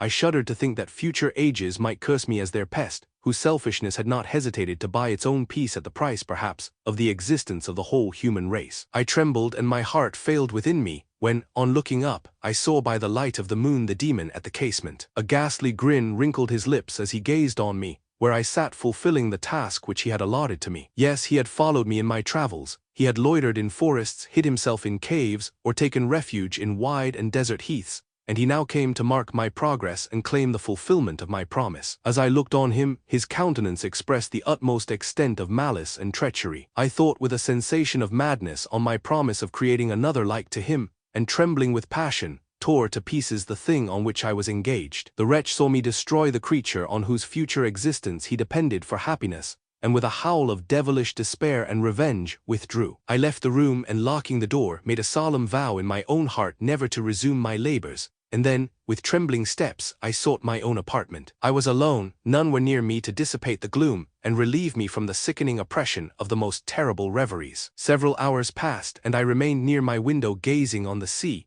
It was almost motionless, for the winds were hushed, and all nature reposed under the eye of the quiet moon. A few fishing vessels alone specked the water, and now and then the gentle breeze wafted the sound of voices as the fishermen called to one another. I felt the silence, although I was hardly conscious of its extreme profundity, until my ear was suddenly arrested by the paddling of oars near the shore, and a person landed close to my house. In a few minutes after, I heard the creaking of my door, as if someone endeavored to open it softly. I trembled from head to foot. I felt a presentiment of who it was and wished to rouse one of the peasants who dwelt in a cottage not far from mine. But I was overcome by the sensation of helplessness, so often felt in frightful dreams, when you in vain endeavor to fly from an impending danger, and was rooted to the spot. Presently I heard the sound of footsteps along the passage. The door opened, and the wretch whom I dreaded appeared. Shutting the door, he approached me and said in a smothered voice, "You have destroyed the work which you began. What is it that you intend? Do you dare to break your promise? I have endured toil and misery. I left Switzerland with you. I crept along the shores of the Rhine, among its willow islands and over the summits of its hills. I have dwelt many months in the heaths of England, and among the deserts of Scotland. I have endured incalculable fatigue, and cold and hunger. Do you dare destroy my hopes? Begone. I do break my promise. Never will I create another like yourself, equal in deformity and wickedness. Slave, I before reasoned with you, but you have proved yourself unworthy of my condescension. Remember that I have power. You believe yourself miserable, but I can make you so wretched that the light of day will be hateful to you. You are my creator, but I am your master. Obey. The hour of my irresolution is past, and the period of your power is arrived. Your threats cannot move me to do an act of wickedness, but they confirm me in a determination of not creating you a companion in vice. Shall I, in cool blood, set loose upon the earth a demon whose delight is in death and wretchedness? Begone. I am firm, and your words will only exasperate my rage. The monster saw my determination in my face and gnashed his teeth in the impotence of anger. Shall each man, cried he, find a wife for his bosom, and each beast have his mate, and I be alone? I had feelings of affection, and they were requited by detestation and scorn. Man, you may hate, but beware. Your hours will pass in dread and misery, and soon the bolt will fall which must ravish from you your happiness forever. Are you to be happy while I grovel in the intensity of my wretchedness? You can blast my other passions, but revenge remains, revenge henceforth dearer than light or food. I may die, but first you, my tyrant and tormentor, shall curse the sun that gazes on your misery. Beware, for I am fearless and therefore powerful. I will watch with the wiliness of a snake, that I may sting with its venom. Man, you shall repent of the injuries you inflict. Devil, cease, and do not poison the air with these sounds of malice. I have declared my resolution to you, and I am no coward to bend beneath words. Leave me, I am inexorable. It is well. I go, but remember, I shall be with you on your wedding night. I started forward and exclaimed, Villain, before you sign my death warrant, be sure that you are yourself safe. I would have seized him, but he eluded me and quitted the house with precipitation. In a few moments I saw him in his boat, which shot across the waters with an arrowy swiftness, and was soon lost amidst the waves. All was again silent, but his words rang in my ears. I burned with rage to pursue the murderer of my peace, and precipitate him into the ocean. I walked up and down my room hastily and perturbed, while my imagination conjured up 1,000 images to torment and sting me. Why had I not followed him and closed with him in mortal strife? But I had suffered him to depart, and he had directed his course towards the mainland. I shuddered to think who might be the next victim sacrificed to his insatiate revenge. And then I thought again of his words, I will be with you on your wedding night. That then was the period fixed for the fulfillment of my destiny. In that hour I should die, and at once satisfy and extinguish his malice. The prospect did not move me to fear. Yet when I thought of my beloved Elizabeth, of her tears and endless sorrow, when she should find her lover so barbarously snatched from her, tears, the first I had shed for many months, streamed from my eyes, and I resolved not to fall before my enemy without a bitter struggle. The night passed away, and the sun rose from the ocean. My feelings became calmer, if it may be called calmness, when the violence of rage sinks into the depths of despair. I left the house, the horrid scene of the last night's contention, and walked on the beach of the sea, which I almost regarded as an insuperable barrier between me and my fellow creatures. Nay, a wish that such should prove the fact stole across me. I desired that I might pass my life on that barren rock, wearily, it is true, but uninterrupted by any sudden shock of misery. If I returned, it was to be sacrificed, or to see those whom I most loved die under the grasp of a demon whom I had myself created. I walked about the isle like a restless spectre, separated from all it loved and miserable in the separation. When it became noon and the sun rose higher, I lay down on the grass and was overpowered by a deep sleep. I had been awake the whole of the preceding night, my nerves were agitated, and my eyes inflamed by watching and misery. The sleep into which I now sank refreshed me, and when I awoke I again felt as if I belonged to a race of human beings like myself, and I began to reflect upon what had passed with greater composure. Yet still the words of the fiend rang in my ears like a death knell. They appeared like a dream, yet distinct and oppressive as a reality. The sun had far descended and I still sat on the shore, satisfying my appetite which had become ravenous with an oaten cake when I saw a fishing boat land close to me, and one of the men brought me a packet. It contained letters from Geneva and one from Clerval entreating me to join him. He said that he was wearing away his time fruitlessly where he was, that letters from the friends he had formed in London desired his return to complete the negotiation they had entered into for his Indian enterprise. He could not any longer delay his departure, but as his journey to London might be followed, even sooner than he now conjectured, by his longer voyage, he entreated me to bestow as much of my society on him as I could spare. He besought me, therefore, to leave my solitary isle and to meet him at Perth, that we might proceed southwards together. This letter in a degree recalled me to life, and I determined to quit my island at the expiration of 2 days. Yet before I departed there was a task to perform on which I shuddered to reflect.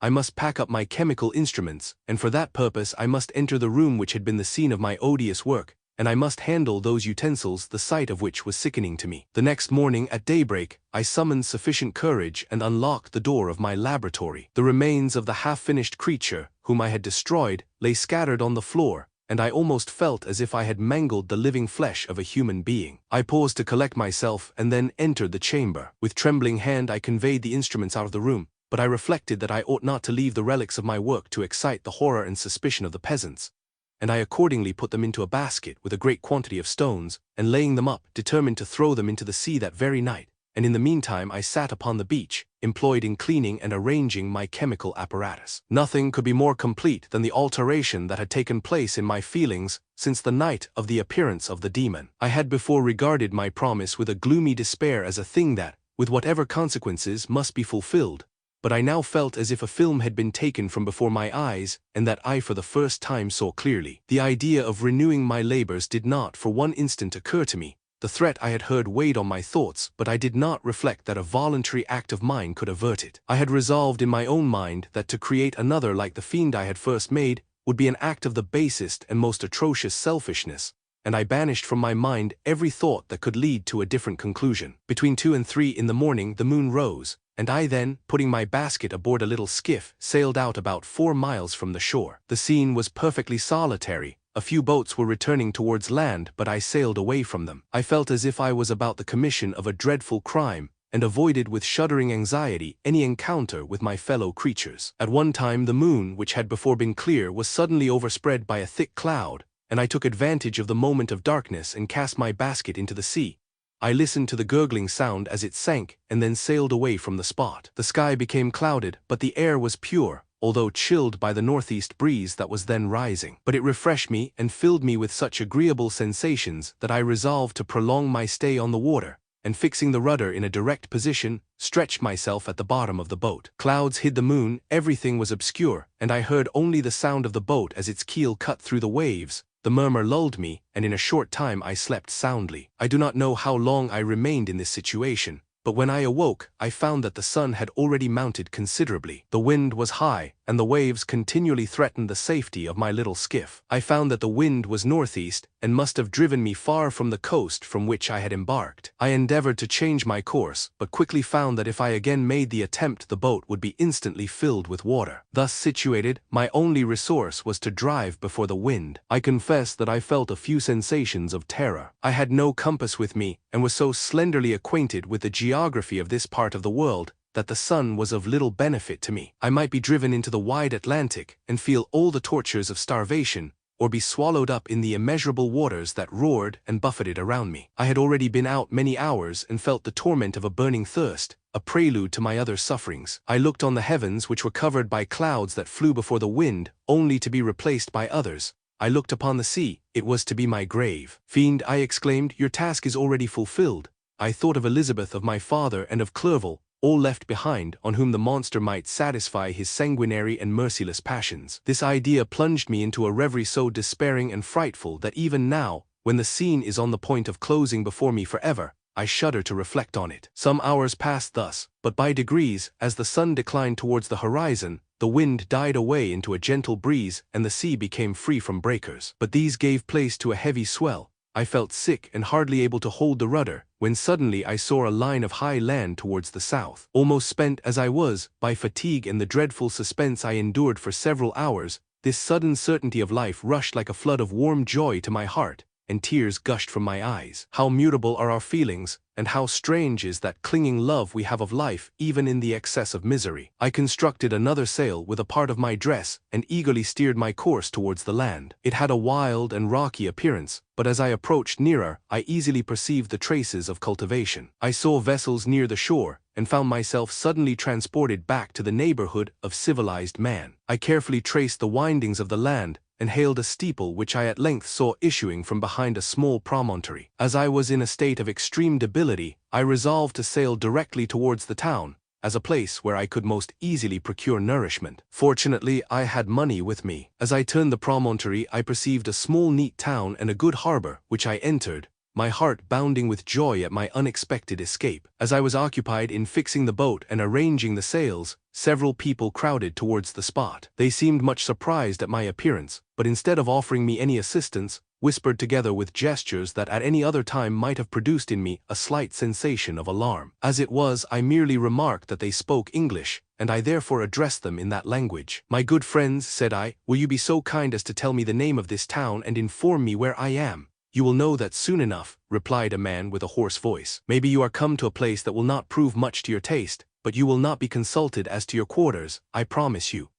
I was exceedingly surprised on receiving so rude an answer from a stranger, and I was also disconcerted on perceiving the frowning and angry countenances of his companions. "Why do you answer me so roughly?" I replied. "Surely it is not the custom of Englishmen to receive strangers so inhospitably." "I do not know," said the man, "what the custom of the English may be, but it is the custom of the Irish to hate villains." While this strange dialogue continued, I perceived the crowd rapidly increase. Their faces expressed a mixture of curiosity and anger, which annoyed and in some degree alarmed me. I inquired the way to the inn, but no one replied. I then moved forward, and a murmuring sound arose from the crowd as they followed and surrounded me, when an ill-looking man approaching tapped me on the shoulder and said, "Come, sir, you must follow me to Mr. Curwen's to give an account of yourself." "Who is Mr. Curwen?" "Why am I to give an account of myself? Is not this a free country?" "Aye, sir, free enough for honest folks." "Mr. Curwen is a magistrate, and you are to give an account of the death of a gentleman who was found murdered here last night." This answer startled me, but I presently recovered myself. I was innocent, that could easily be proved. Accordingly, I followed my conductor in silence and was led to one of the best houses in the town. I was ready to sink from fatigue and hunger, but being surrounded by a crowd, I thought it politic to rouse all my strength, that no physical debility might be construed into apprehension or conscious guilt. Little did I then expect the calamity that was in a few moments to overwhelm me and extinguish in horror and despair all fear of ignominy or death. I must pause here, for it requires all my fortitude to recall the memory of the frightful events which I am about to relate, in proper detail, to my recollection. Chapter 21. I was soon introduced into the presence of the magistrate, an old benevolent man with calm and mild manners. He looked upon me, however, with some degree of severity, and then, turning towards my conductors, he asked who appeared as witnesses on this occasion. About half a dozen men came forward, and one being selected by the magistrate, he deposed that he had been out fishing the night before with his son and brother-in-law Daniel Nugent,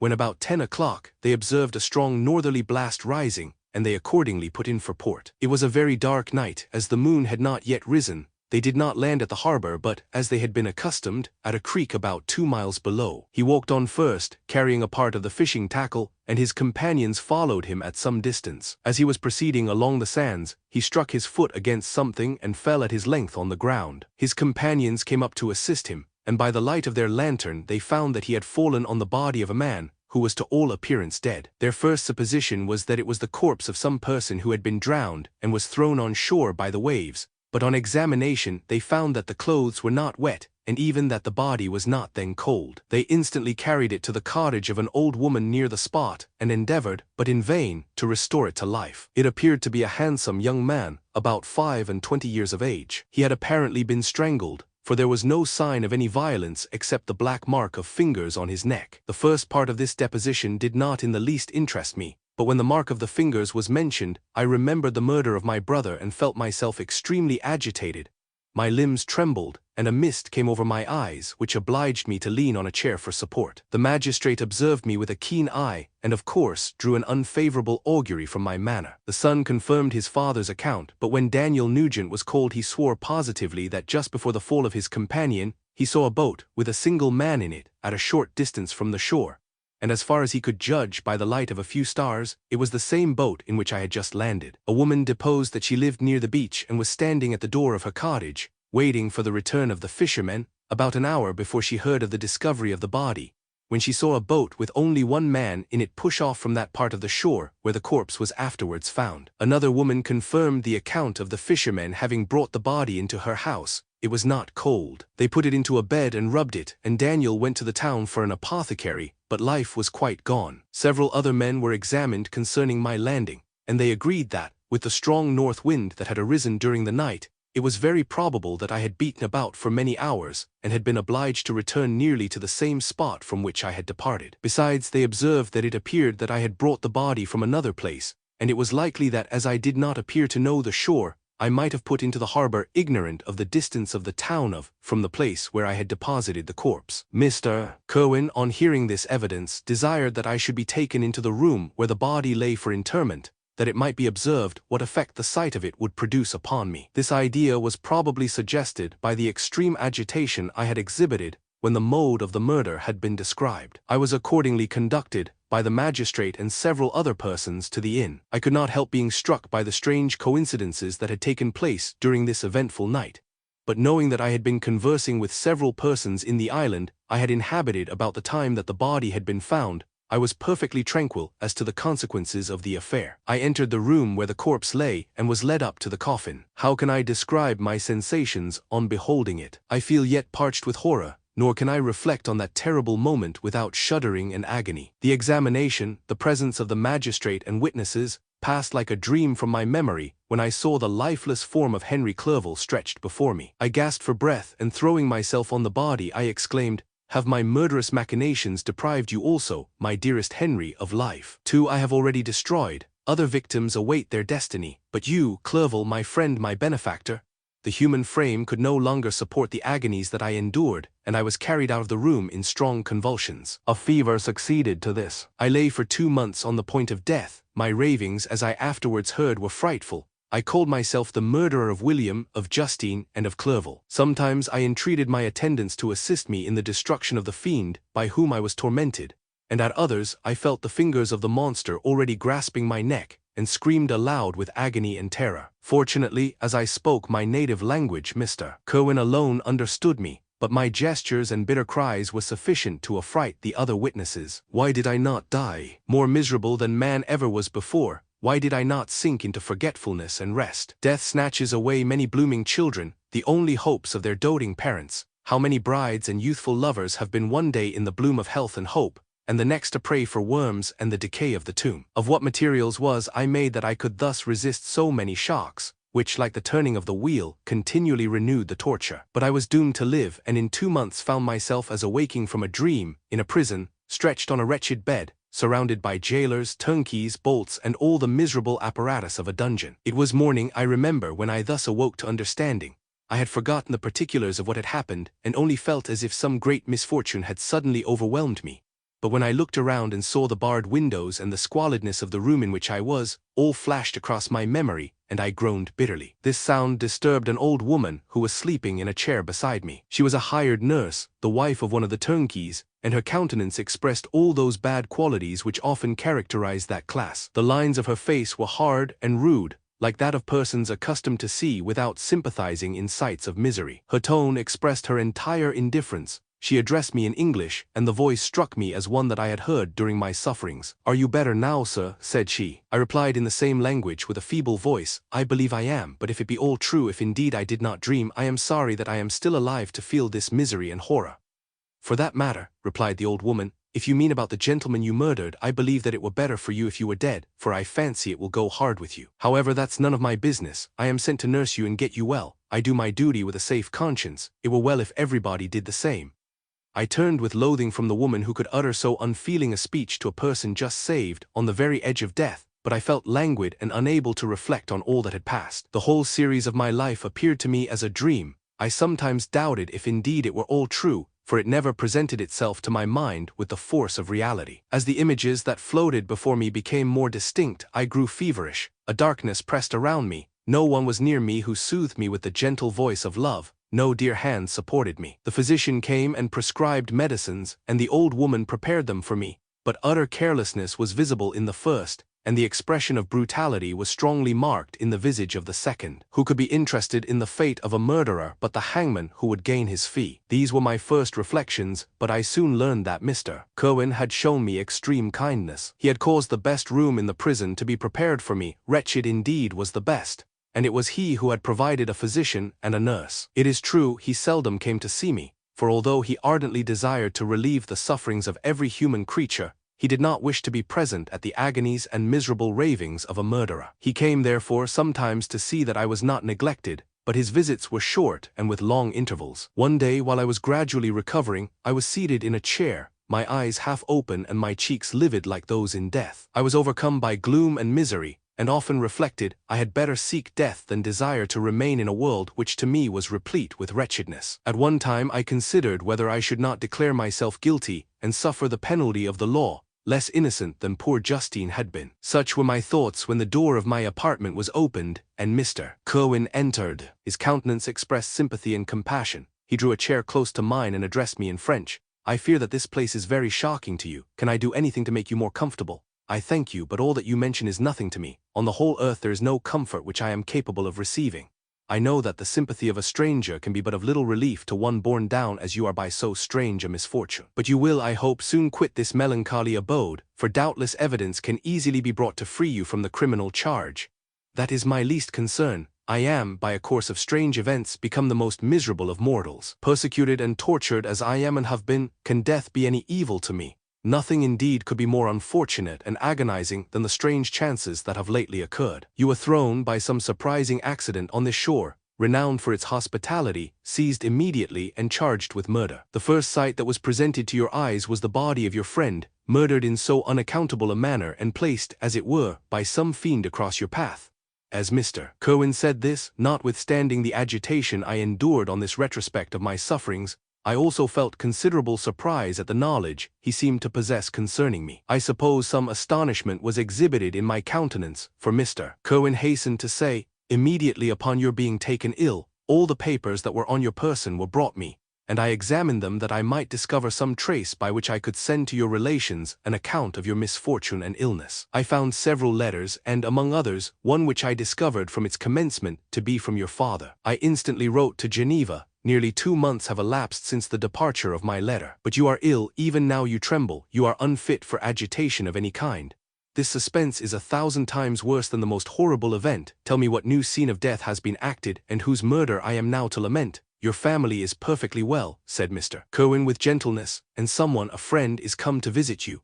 I know not by what chain of thought the idea presented itself, but it instantly darted into my mind that the murderer had come to mock at my misery and taunt me with the death of Clerval, as a new incitement for me to comply with his hellish desires. I put my hand before my eyes and cried out in agony, "Oh, take him away. I cannot see him. For God's sake, do not let him enter." Mr. Cohen regarded me with a troubled countenance. He could not help regarding my exclamation as a presumption of my guilt, and said in rather a severe tone, "I should have thought, young man, that the presence of your father would have been welcome instead of inspiring such violent repugnance." "My father?" cried I, while every feature and every muscle was relaxed from anguish to pleasure. "Is my father indeed come? How kind, how very kind! But where is he? Why does he not hasten to me?" My change of manner surprised and pleased the magistrate. Perhaps he thought that my former exclamation was a momentary return of delirium, and now he instantly resumed his former benevolence. He rose and quitted the room with my nurse, and in a moment my father entered it. Nothing at this moment could have given me greater pleasure than the arrival of my father. I stretched out my hand to him and cried, "Are you then safe, and Elizabeth and Ernest?" My father calmed me with assurances of their welfare and endeavored, by dwelling on these subjects so interesting to my heart, to raise my desponding spirits, but he soon felt that a prison cannot be the abode of cheerfulness. "What a place is this that you inhabit, my son?" said he, looking mournfully at the barred windows and wretched appearance of the room. "You traveled to seek happiness, but a fatality seems to pursue you." And poor Clerval, the name of my unfortunate and murdered friend, was an agitation too great to be endured in my weak state. I shed tears. "Alas, yes, my father," replied I, "some destiny of the most horrible kind hangs over me, and I must live to fulfill it, or surely I should have died on the coffin of Henry." We were not allowed to converse for any length of time, for the precarious state of my health rendered every precaution necessary that could ensure tranquility. Mr. Cohen came in and insisted that my strength should not be exhausted by too much exertion. But the appearance of my father was to me like that of my good angel, and I gradually recovered my health. As my sickness quitted me, I was absorbed by a gloomy and black melancholy that nothing could dissipate. The image of Clerval was forever before me, ghastly and murdered. More than once the agitation into which these reflections threw me made my friends dread a dangerous relapse. Alas, why did they preserve so miserable and detested a life? It was surely that I might fulfill my destiny, which is now drawing to a close. Soon, oh very soon, will death extinguish these throbbings and relieve me from the mighty weight of anguish that bears me to the dust. And in executing the award of justice, I shall also sink to rest. Then the appearance of death was distant, although the wish was ever present to my thoughts, and I often sat for hours motionless and speechless, wishing for some mighty revolution that might bury me and my destroyer in its ruins. The season of the assizes approached. I had already been 3 months in prison, and although I was still weak and in continual danger of a relapse, I was obliged to travel nearly 100 miles to the country town where the court was held. Mr. Cohen charged himself with every care of collecting witnesses and arranging my defense. I was spared the disgrace of appearing publicly as a criminal, as the case was not brought before the court that decides on life and death. The grand jury rejected the bill, on its being proved that I was on the Orkney Islands at the hour the body of my friend was found, and a fortnight after my removal I was liberated from prison. My father was enraptured on finding me freed from the vexations of a criminal charge, that I was again allowed to breathe the fresh atmosphere and permitted to return to my native country. I did not participate in these feelings, for to me the walls of a dungeon or a palace were alike hateful. The cup of life was poisoned forever, and although the sun shone upon me, as upon the happy and gay of heart, I saw around me nothing but a dense and frightful darkness, penetrated by no light but the glimmer of 2 eyes that glared upon me. Sometimes they were the expressive eyes of Henry, languishing in death, the dark orbs nearly covered by the lids and the long black lashes that fringed them. Sometimes it was the watery, clouded eyes of the monster, as I first saw them in my chamber at Ingolstadt. My father tried to awaken in me the feelings of affection. He talked of Geneva, which I should soon visit, of Elizabeth and Ernest, but these words only drew deep groans from me. Sometimes, indeed, I felt a wish for happiness and thought with melancholy delight of my beloved cousin, or longed, with a devouring malady du pays, to see once more the blue lake and rapid Rhone that had been so dear to me in early childhood. But my general state of feeling was a torpor in which a prison was as welcome a residence as the divinest scene in nature, and these fits were seldom interrupted but by paroxysms of anguish and despair. At these moments I often endeavored to put an end to the existence I loathed, and it required unceasing attendance and vigilance to restrain me from committing some dreadful act of violence. Yet one duty remained to me, the recollection of which finally triumphed over my selfish despair. It was necessary that I should return without delay to Geneva, there to watch over the lives of those I so fondly loved and to lie in wait for the murderer, that if any chance led me to the place of his concealment, or if he dared again to blast me by his presence, I might, with unfailing aim, put an end to the existence of the monstrous image which I had endued with the mockery of a soul still more monstrous. My father still desired to delay our departure, fearful that I could not sustain the fatigues of a journey, for I was a shattered wreck, the shadow of a human being. My strength was gone, I was a mere skeleton, and fever night and day preyed upon my wasted frame. Still, as I urged our leaving Ireland with such inquietude and impatience, my father thought it best to yield. We took our passage on board a vessel bound for Havre de Grace,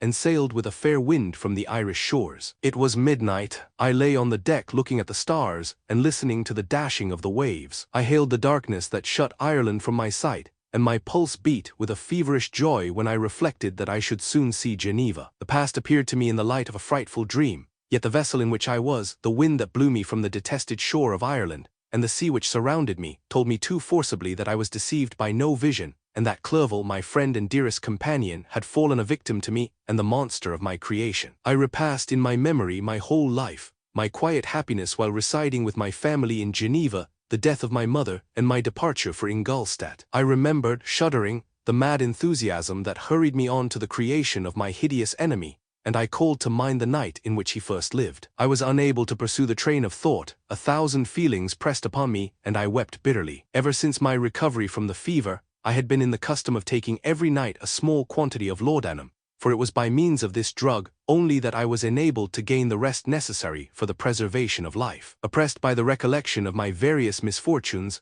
I now swallowed double my usual quantity, and soon slept profoundly. But sleep did not afford me respite from thought and misery. My dreams presented 1,000 objects that scared me. Towards morning I was possessed by a kind of nightmare. I felt the fiend's grasp in my neck and could not free myself from it. Groans and cries rang in my ears. My father, who was watching over me, perceiving my restlessness, awoke me. The dashing waves were around, the cloudy sky above. The fiend was not here.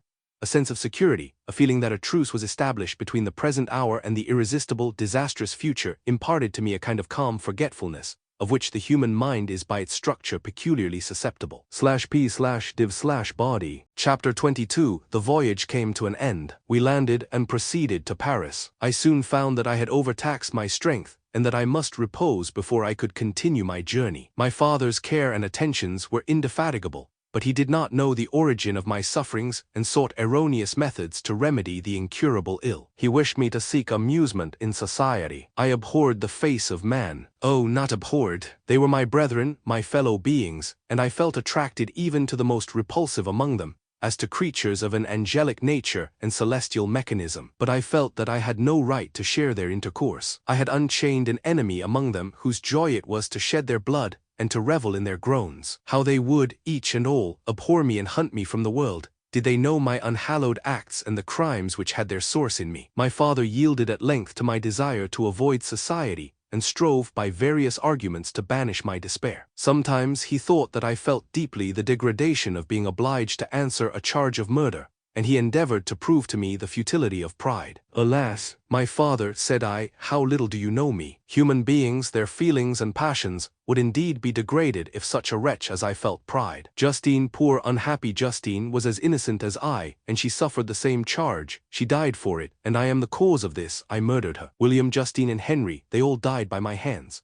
My father had often, during my imprisonment, heard me make the same assertion. When I thus accused myself, he sometimes seemed to desire an explanation, and at others he appeared to consider it as the offspring of delirium, and that, during my illness, some idea of this kind had presented itself to my imagination, the remembrance of which I preserved in my convalescence. I avoided explanation, and maintained a continual silence concerning the wretch I had created. I had a persuasion that I should be supposed mad, and this in itself would forever have chained my tongue. But besides, I could not bring myself to disclose a secret which would fill my hero with consternation, and make fear and unnatural horror the inmates of his breast. I checked, therefore, my impatient thirst for sympathy, and was silent when I would have given the world to have confided the fatal secret. Yet still, words like those I have recorded would burst uncontrollably from me. I could offer no explanation of them, but their truth in part relieved the burden of my mysterious woe. Upon this occasion my father said, with an expression of unbounded wonder, "My dearest Victor, what infatuation is this? My dear son, I entreat you never to make such an assertion again." "I am not mad," I cried energetically. "The sun and the heavens who have viewed my operations can bear witness of my truth. I am the assassin of those most innocent victims. They died by my machinations. 1,000 times would I have shed my own blood, drop by drop, to have saved their lives, but I could not, my father, indeed I could not sacrifice the whole human race." The conclusion of this speech convinced my father that my ideas were deranged, and he instantly changed the subject of our conversation, and endeavored to alter the course of my thoughts. He wished as much as possible to obliterate the memory of the scenes that had taken place in Ireland, and never alluded to them, or suffered me to speak of my misfortunes. As time passed away I became more calm. Misery had her dwelling in my heart, but I no longer talked in the same incoherent manner of my own crimes. Sufficient for me was the consciousness of them. By the utmost self-violence I curbed the imperious voice of wretchedness, which sometimes desired to declare itself to the whole world, and my manners were calmer and more composed than they had ever been since my journey to the Sea of Ice. A few days before we left Paris on our way to Switzerland, I received the following letter from Elizabeth.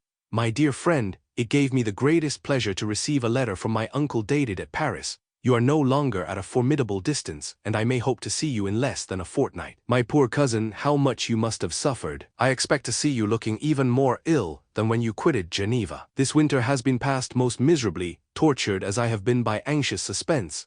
Yet I hope to see peace in your countenance, and to find that your heart is not totally void of comfort and tranquility. Yet I fear that the same feelings now exist that made you so miserable a year ago, even perhaps augmented by time. I would not disturb you at this period, when so many misfortunes weigh upon you, but a conversation that I had with my uncle previous to his departure renders some explanation necessary before we meet. Explanation, you may possibly say, what can Elizabeth have to explain? If you really say this, my questions are answered and all my doubts satisfied. But you are distant from me, and it is possible that you may dread and yet be pleased with this explanation.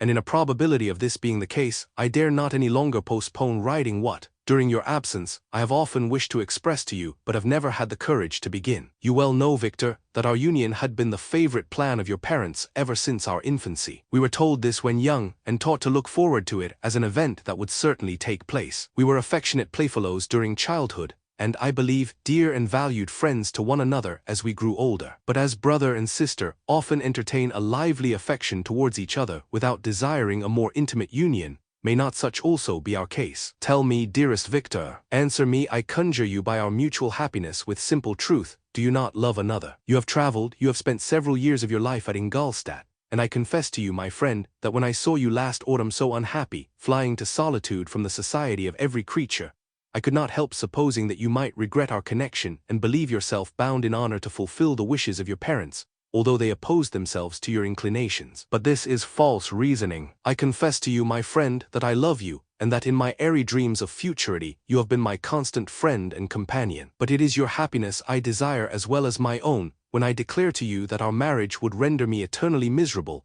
unless it were the dictate of your own free choice. Even now I weep to think that, borne down as you are by the cruelest misfortunes, you may stifle, by the word honor, all hope of that love and happiness which would alone restore you to yourself. I, who have so disinterested an affection for you, may increase your miseries tenfold by being an obstacle to your wishes.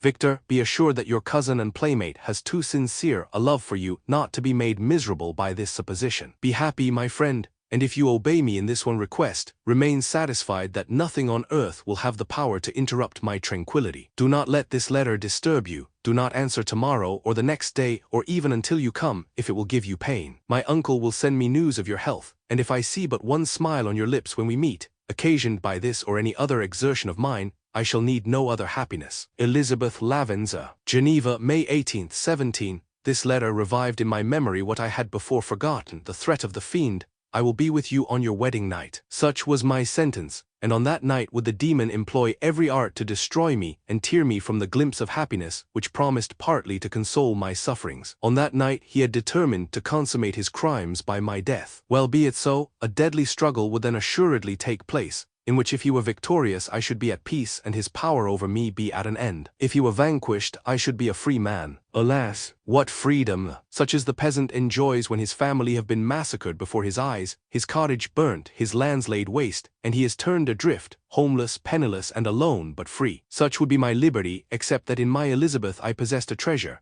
alas, balanced by those horrors of remorse and guilt which would pursue me until death. Sweet and beloved Elizabeth, I read and reread her letter, and some softened feelings stole into my heart and dared to whisper paradisiacal dreams of love and joy.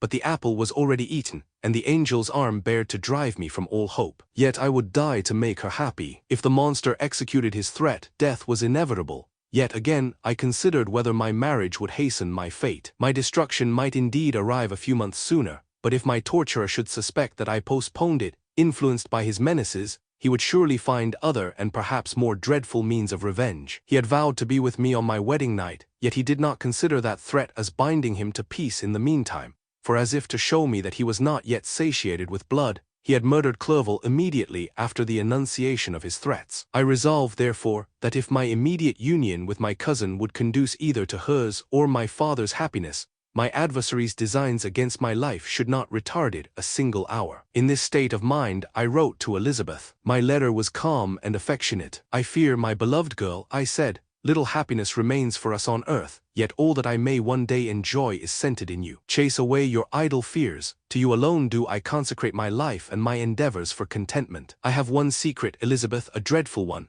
When revealed to you, it will chill your frame with horror, and then, far from being surprised at my misery, you will only wonder that I survive what I have endured. I will confide this tale of misery and terror to you the day after our marriage shall take place. For my sweet cousin, there must be perfect confidence between us. But until then, I conjure you, do not mention or allude to it. This I most earnestly entreat, and I know you will comply.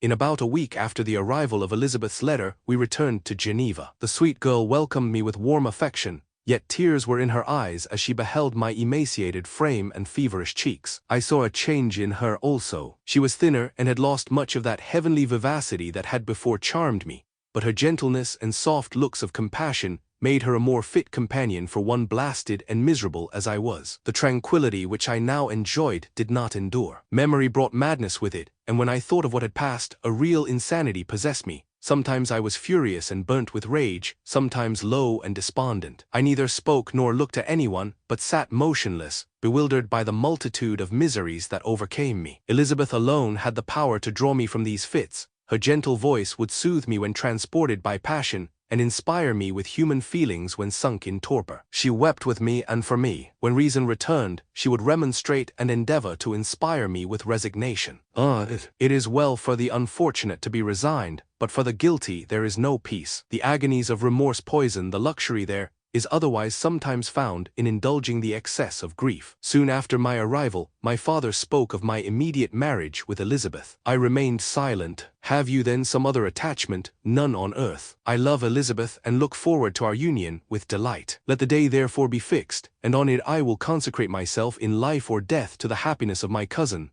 My dear Victor, do not speak thus. Heavy misfortunes have befallen us, but let us only cling closer to what remains and transfer our love for those whom we have lost to those who yet live. Our circle will be small but bound close by the ties of affection and mutual misfortune. And when time shall have softened your despair, new and dear objects of care will be born to replace those of whom we have been so cruelly deprived.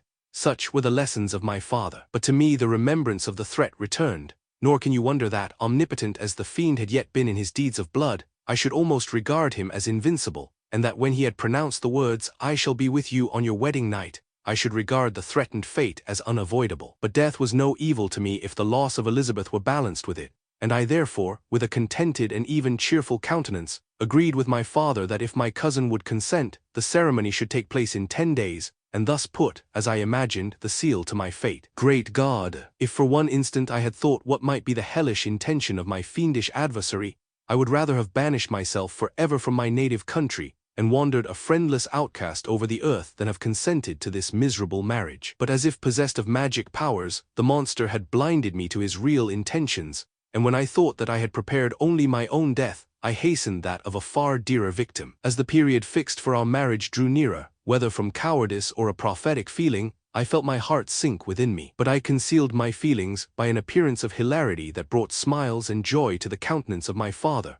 but hardly deceived the ever-watchful and nicer eye of Elizabeth. She looked forward to our union with placid contentment, not unmingled with a little fear, which past misfortunes had impressed, that what now appeared certain and tangible happiness might soon dissipate into an airy dream, and leave no trace but deep and everlasting regret. Preparations were made for the event, congratulatory visits were received, and all wore a smiling appearance. I shut up, as well as I could, in my own heart the anxiety that preyed there, and entered with seeming earnestness into the plans of my father, although they might only serve as the decorations of my tragedy. Through my father's exertions, a part of the inheritance of Elizabeth had been restored to her by the Austrian government. A small possession on the shores of Como belonged to her. It was agreed that immediately after our union, we should proceed to Villa Lavenza, and spend our first days of happiness beside the beautiful lake near which it stood. In the meantime, I took every precaution to defend my person, in case the fiend should openly attack me. I carried pistols and a dagger constantly about me, and was ever on the watch to prevent artifice,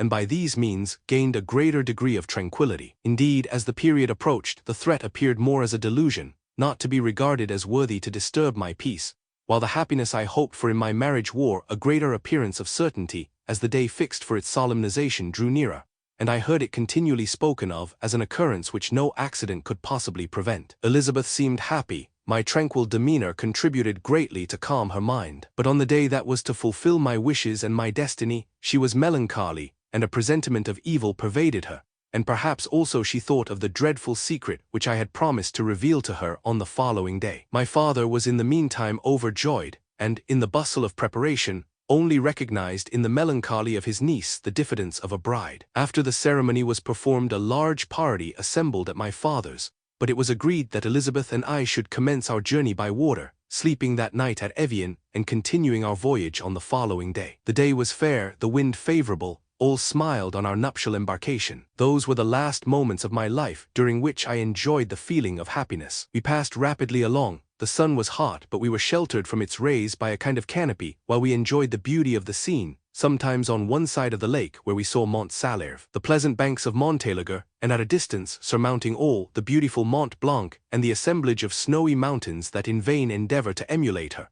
Sometimes coasting the opposite banks, we saw the mighty Jura opposing its dark side to the ambition that would quit its native country, and an almost insurmountable barrier to the invader who should wish to enslave it. I took the hand of Elizabeth. "You are sorrowful, my love. If you knew what I have suffered and what I may yet endure, you would endeavor to let me taste the quiet and freedom from despair that this one day at least permits me to enjoy." "Be happy, my dear Victor," replied Elizabeth. "There is, I hope, nothing to distress you, and be assured that if a lively joy is not painted in my face, my heart is contented. Something whispers to me not to depend too much on the prospect that is open before us, but I will not listen to such a sinister voice. Observe how fast we move along, and how the clouds, which sometimes obscure and sometimes rise above the dome of Mont Blanc, render this scene of beauty still more interesting. Look also at the innumerable fish that are swimming in the clear waters, where we can distinguish every pebble that lies at the bottom. What a divine day! How happy and serene all nature appears!" Thus Elizabeth endeavored to divert her thoughts and mind from all reflection upon melancholy subjects. But her temper was fluctuating. Joy for a few instants shone in her eyes, but it continually gave place to distraction and reverie. The sun sank lower in the heavens. We passed the river Drance and observed its path through the chasms of the higher and the glens of the lower hills. The Alps here come closer to the lake, and we approached the amphitheater of mountains which forms its eastern boundary. The spire of Evian shone under the woods that surrounded it, and the range of mountain above mountain by which it was overhung. The wind, which had hitherto carried us along with amazing rapidity, sank at sunset to a light breeze. The soft air just ruffled the water and caused a pleasant motion among the trees as we approached the shore, from which it wafted the most delightful scent of flowers and hay. The sun sank beneath the horizon as we landed, and as I touched the shore, I felt those cares and fears revive which soon were to clasp me and cling to me forever. Chapter 23. It was 8 o'clock when we landed. We walked for a short time on the shore, enjoying the transitory light, and then retired to the inn and contemplated the lovely scene of waters, woods, and mountains, obscured in darkness, yet still displaying their black outlines. The wind, which had fallen in the south, now rose with great violence in the west. The moon had reached her summit in the heavens and was beginning to descend.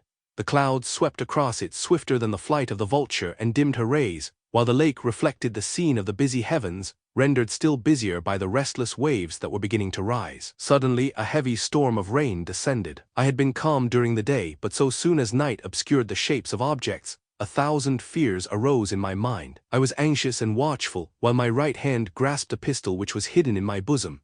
Every sound terrified me, but I resolved that I would sell my life dearly and not shrink from the conflict until my own life or that of my adversary was extinguished. Elizabeth observed my agitation for some time in timid and fearful silence, but there was something in my glance which communicated terror to her, and trembling she asked, "What is it that agitates you, my dear Victor? What is it you fear?" "Oh, peace, peace, my love," replied I. "This night and all will be safe, but this night is dreadful, very dreadful."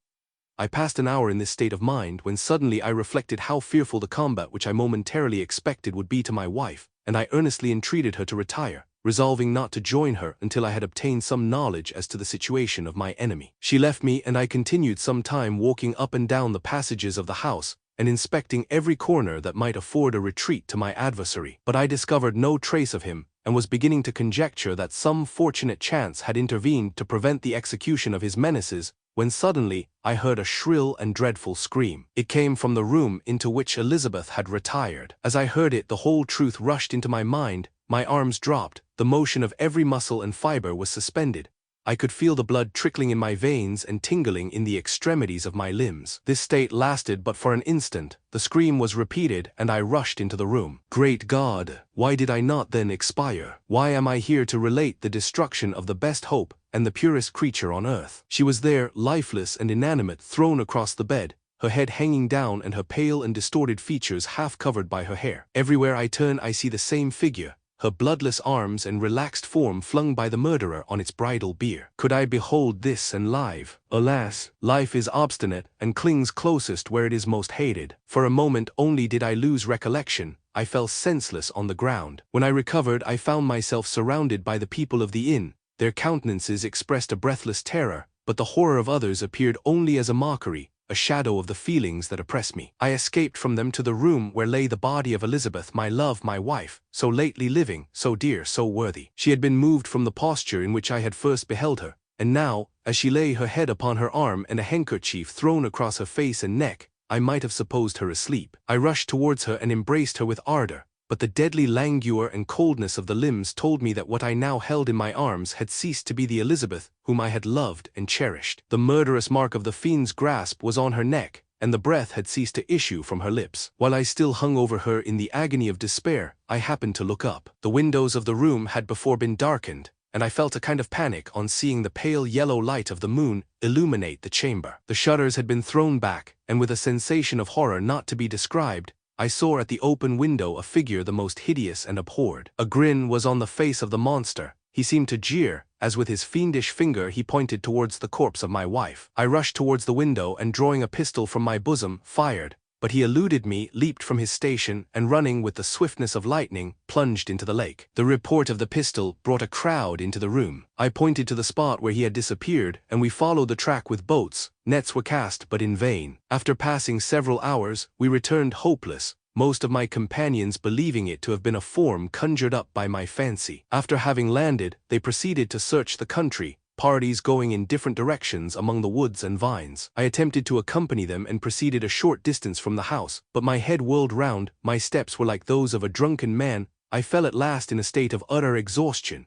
A film covered my eyes and my skin was parched with the heat of fever. In this state I was carried back and placed on a bed, hardly conscious of what had happened. My eyes wandered round the room as if to seek something that I had lost. After an interval I arose, and as if by instinct, crawled into the room where the corpse of my beloved lay. There were women weeping around. I hung over it and joined my sad tears to theirs. All this time no distinct idea presented itself to my mind, but my thoughts rambled to various subjects, reflecting confusedly on my misfortunes and their cause. I was bewildered, in a cloud of wonder and horror. The death of William, the execution of Justine, the murder of Clerval, and lastly of my wife.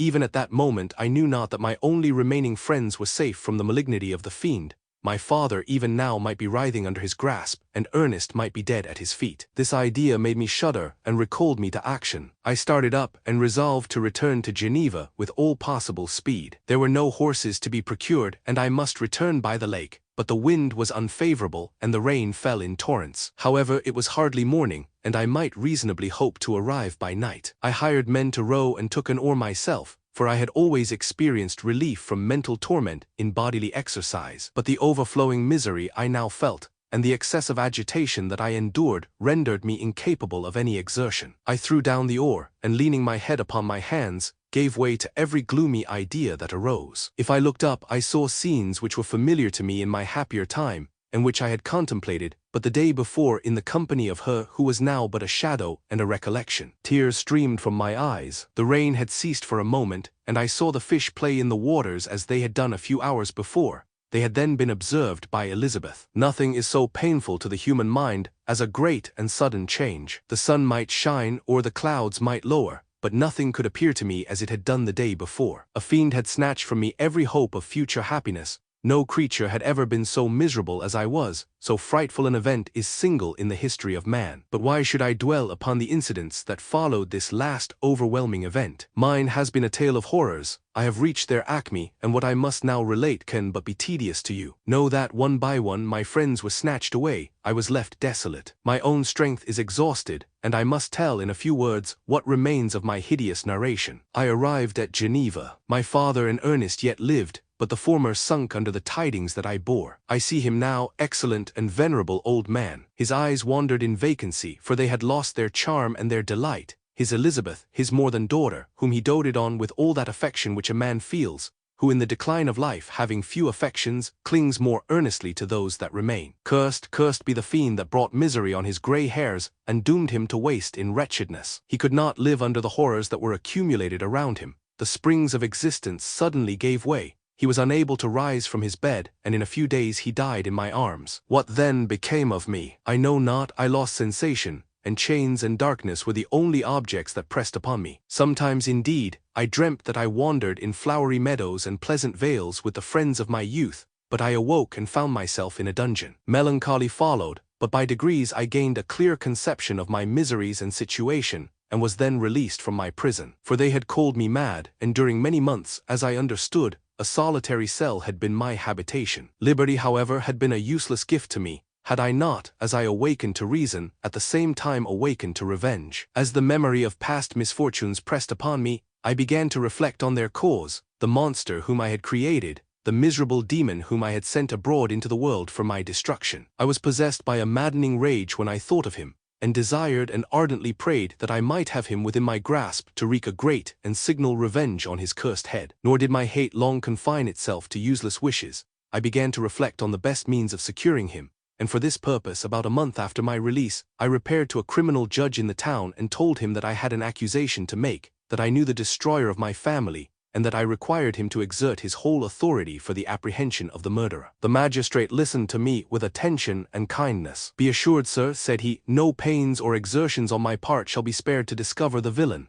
"I thank you," replied I. "Listen, therefore, to the deposition that I have to make. It is indeed a tale so strange that I should fear you would not credit it were there not something in truth which, however wonderful, forces conviction. The story is too connected to be mistaken for a dream, and I have no motive for falsehood."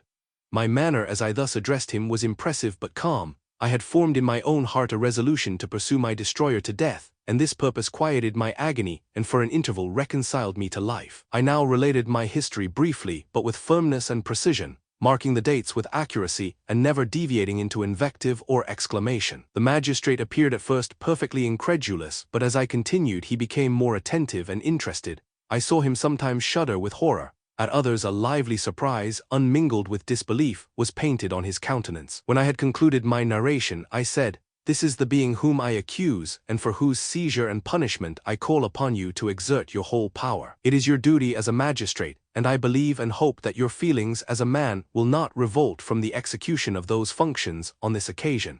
This address caused a considerable change in the physiognomy of my own auditor. He had heard my story with that half kind of belief that is given to a tale of spirits and supernatural events, but when he was called upon to act officially in consequence, the whole tide of his incredulity returned. He, however, answered mildly, "I would willingly afford you every aid in your pursuit, but the creature of whom you speak appears to have powers which would put all my exertions to defiance. Who can follow an animal which can traverse the sea of ice and inhabit caves and dens where no man would venture to intrude? Besides, some months have elapsed since the commission of his crimes, and no one can conjecture to what place he has wandered or what region he may now inhabit.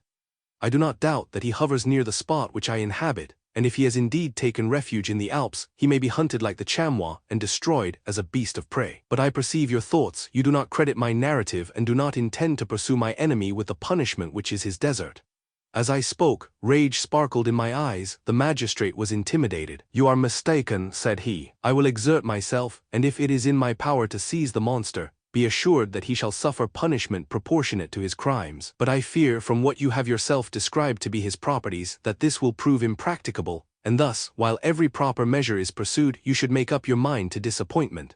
That cannot be, but all that I can say will be of little avail. My revenge is of no moment to you, yet while I allow it to be a vice, I confess that it is the devouring and only passion of my soul. My rage is unspeakable when I reflect that the murderer, whom I have turned loose upon society, still exists. You refuse my just demand. I have but one resource, and I devote myself either in my life or death to his destruction." I trembled with excessive agitation as I said this. There was a frenzy in my manner, and something, I doubt not, of that haughty fierceness which the martyrs of old are said to have possessed. But to a Genevan magistrate, whose mind was occupied by far other ideas than those of devotion and heroism, This elevation of mind had much the appearance of madness. He endeavored to soothe me as a nurse does a child, and reverted to my tale as the effects of delirium. Man, I cried, how ignorant art thou in thy pride of wisdom! Cease, you know not what it is you say. I broke from the house angry and disturbed and retired to meditate on some other mode of action. Chapter 20. For my present situation was one in which all voluntary thought was swallowed up and lost. I was hurried away by fury. Revenge alone endowed me with strength and composure. It molded my feelings and allowed me to be calculating and calm at periods when otherwise delirium or death would have been my portion. My first resolution was to quit Geneva forever. My country, which when I was happy and beloved was dear to me, now in my adversity became hateful. I provided myself with a sum of money, together with a few jewels which had belonged to my mother, and departed. And now my wanderings began which are to cease but with life. I have traversed a vast portion of the earth, and have endured all the hardships which travelers in deserts and barbarous countries are wont to meet. How I have lived I hardly know. Many times have I stretched my failing limbs upon the sandy plain and prayed for death. But revenge kept me alive. I dared not die and leave my adversary in being. When I quitted Geneva, my first labor was to gain some clue by which I might trace the steps of my fiendish enemy. But my plan was unsettled, and I wandered many hours round the confines of the town, uncertain what path I should pursue. As night approached, I found myself at the entrance of the cemetery, where William, Elizabeth, and my father reposed. I entered it and approached the tomb which marked their graves. Everything was silent except the leaves of the trees, which were gently agitated by the wind. The night was nearly dark, and the scene would have been solemn and affecting even to an uninterested observer. The spirits of the departed seemed to flit around and to cast a shadow, which was felt but not seen, around the head of the mourner. The deep grief which this scene had at first excited quickly gave way to rage and despair. They were dead and I lived, their murderer also lived, and to destroy him I must drag out my weary existence. I knelt on the grass and kissed the earth and with quivering lips exclaimed, by the sacred earth on which I kneel, by the shades that wander near me, by the deep and eternal grief that I feel, I swear, and by thee, O night, and the spirits that preside over thee, to pursue the demon who caused this misery, until he or I shall perish in mortal conflict. For this purpose I will preserve my life. To execute this dear revenge will I again behold the sun, and tread the green herbage of earth, which otherwise should vanish from my eyes forever. And I call on you, spirits of the dead, and on you, wandering ministers of vengeance, to aid and conduct me in my work. Let the cursed and hellish monster drink deep of agony, let him feel the despair that now torments me. I had begun my adjuration with solemnity, and an awe which almost assured me that the shades of my murdered friends heard and approved my devotion, but the furies possessed me as I concluded, and rage choked my utterance. I was answered through the stillness of night by a loud and fiendish laugh. It rang on my ears long and heavily, the mountains re-echoed it, and I felt as if all hell surrounded me with mockery and laughter. Surely in that moment I should have been possessed by frenzy, and have destroyed my miserable existence, but that my vow was heard, and that I was reserved for vengeance. The laughter died away, when a well-known and abhorred voice, apparently close to my ear, addressed me in an audible whisper, I am satisfied, miserable wretch. You have determined to live, and I am satisfied. I darted towards the spot from which the sound proceeded, but the devil eluded my grasp. Suddenly the broad disk of the moon arose and shone full upon his ghastly and distorted shape, as he fled with more than mortal speed. I pursued him, and for many months this has been my task. Guided by a slight clue, I followed the windings of the Rhone, but vainly. The blue Mediterranean appeared, and by a strange chance, I saw the fiend enter by night, and hide himself in a vessel bound for the Black Sea. I took my passage in the same ship, but he escaped, I know not how. Amidst the wilds of Tartary and Russia, although he still evaded me, I have ever followed in his track. Sometimes the peasants, scared by this horrid apparition, informed me of his path. Sometimes he himself, who feared that if I lost all trace of him I should despair and die, left some mark to guide me. The snows descended on my head, and I saw the print of his huge step on the white plain. To you first entering on life, to whom care is new and agony unknown, how can you understand what I have felt and still feel? Cold, want, and fatigue were the least pains which I was destined to endure. I was cursed by some devil and carried about with me my eternal hell. Yet still a spirit of good followed and directed my steps, and when I most murmured would suddenly extricate me from seemingly insurmountable difficulties. Sometimes when nature, overcome by hunger, sank under the exhaustion, a repast was prepared for me in the desert that restored and inspirited me. The fare was indeed coarse, such as the peasants of the country ate, but I will not doubt that it was set there by the spirits that I had invoked to aid me. Often when all was dry, the heavens cloudless, and I was parched by thirst, a slight cloud would bedim the sky, shed the few drops that revived me and vanish. I followed, when I could, the courses of the rivers, but the demon generally avoided these, as it was here that the population of the country chiefly collected. In other places human beings were seldom seen, and I generally subsisted on the wild animals that crossed my path. I had money with me and gained the friendship of the villagers by distributing it, or I brought with me some food that I had killed, which, after taking a small part, I always presented to those who had provided me with fire and utensils for cooking. My life as it passed thus was indeed hateful to me, and it was during sleep alone that I could taste joy. O blessed sleep! Often when most miserable I sank to repose, and my dreams lulled me even to rapture. The spirits that guarded me had provided these moments, or rather hours, of happiness that I might retain strength to fulfill my pilgrimage. Deprived of this respite, I should have sunk under my hardships. During the day I was sustained and inspirited by the hope of night, for in sleep I saw my friends, my wife, and my beloved country.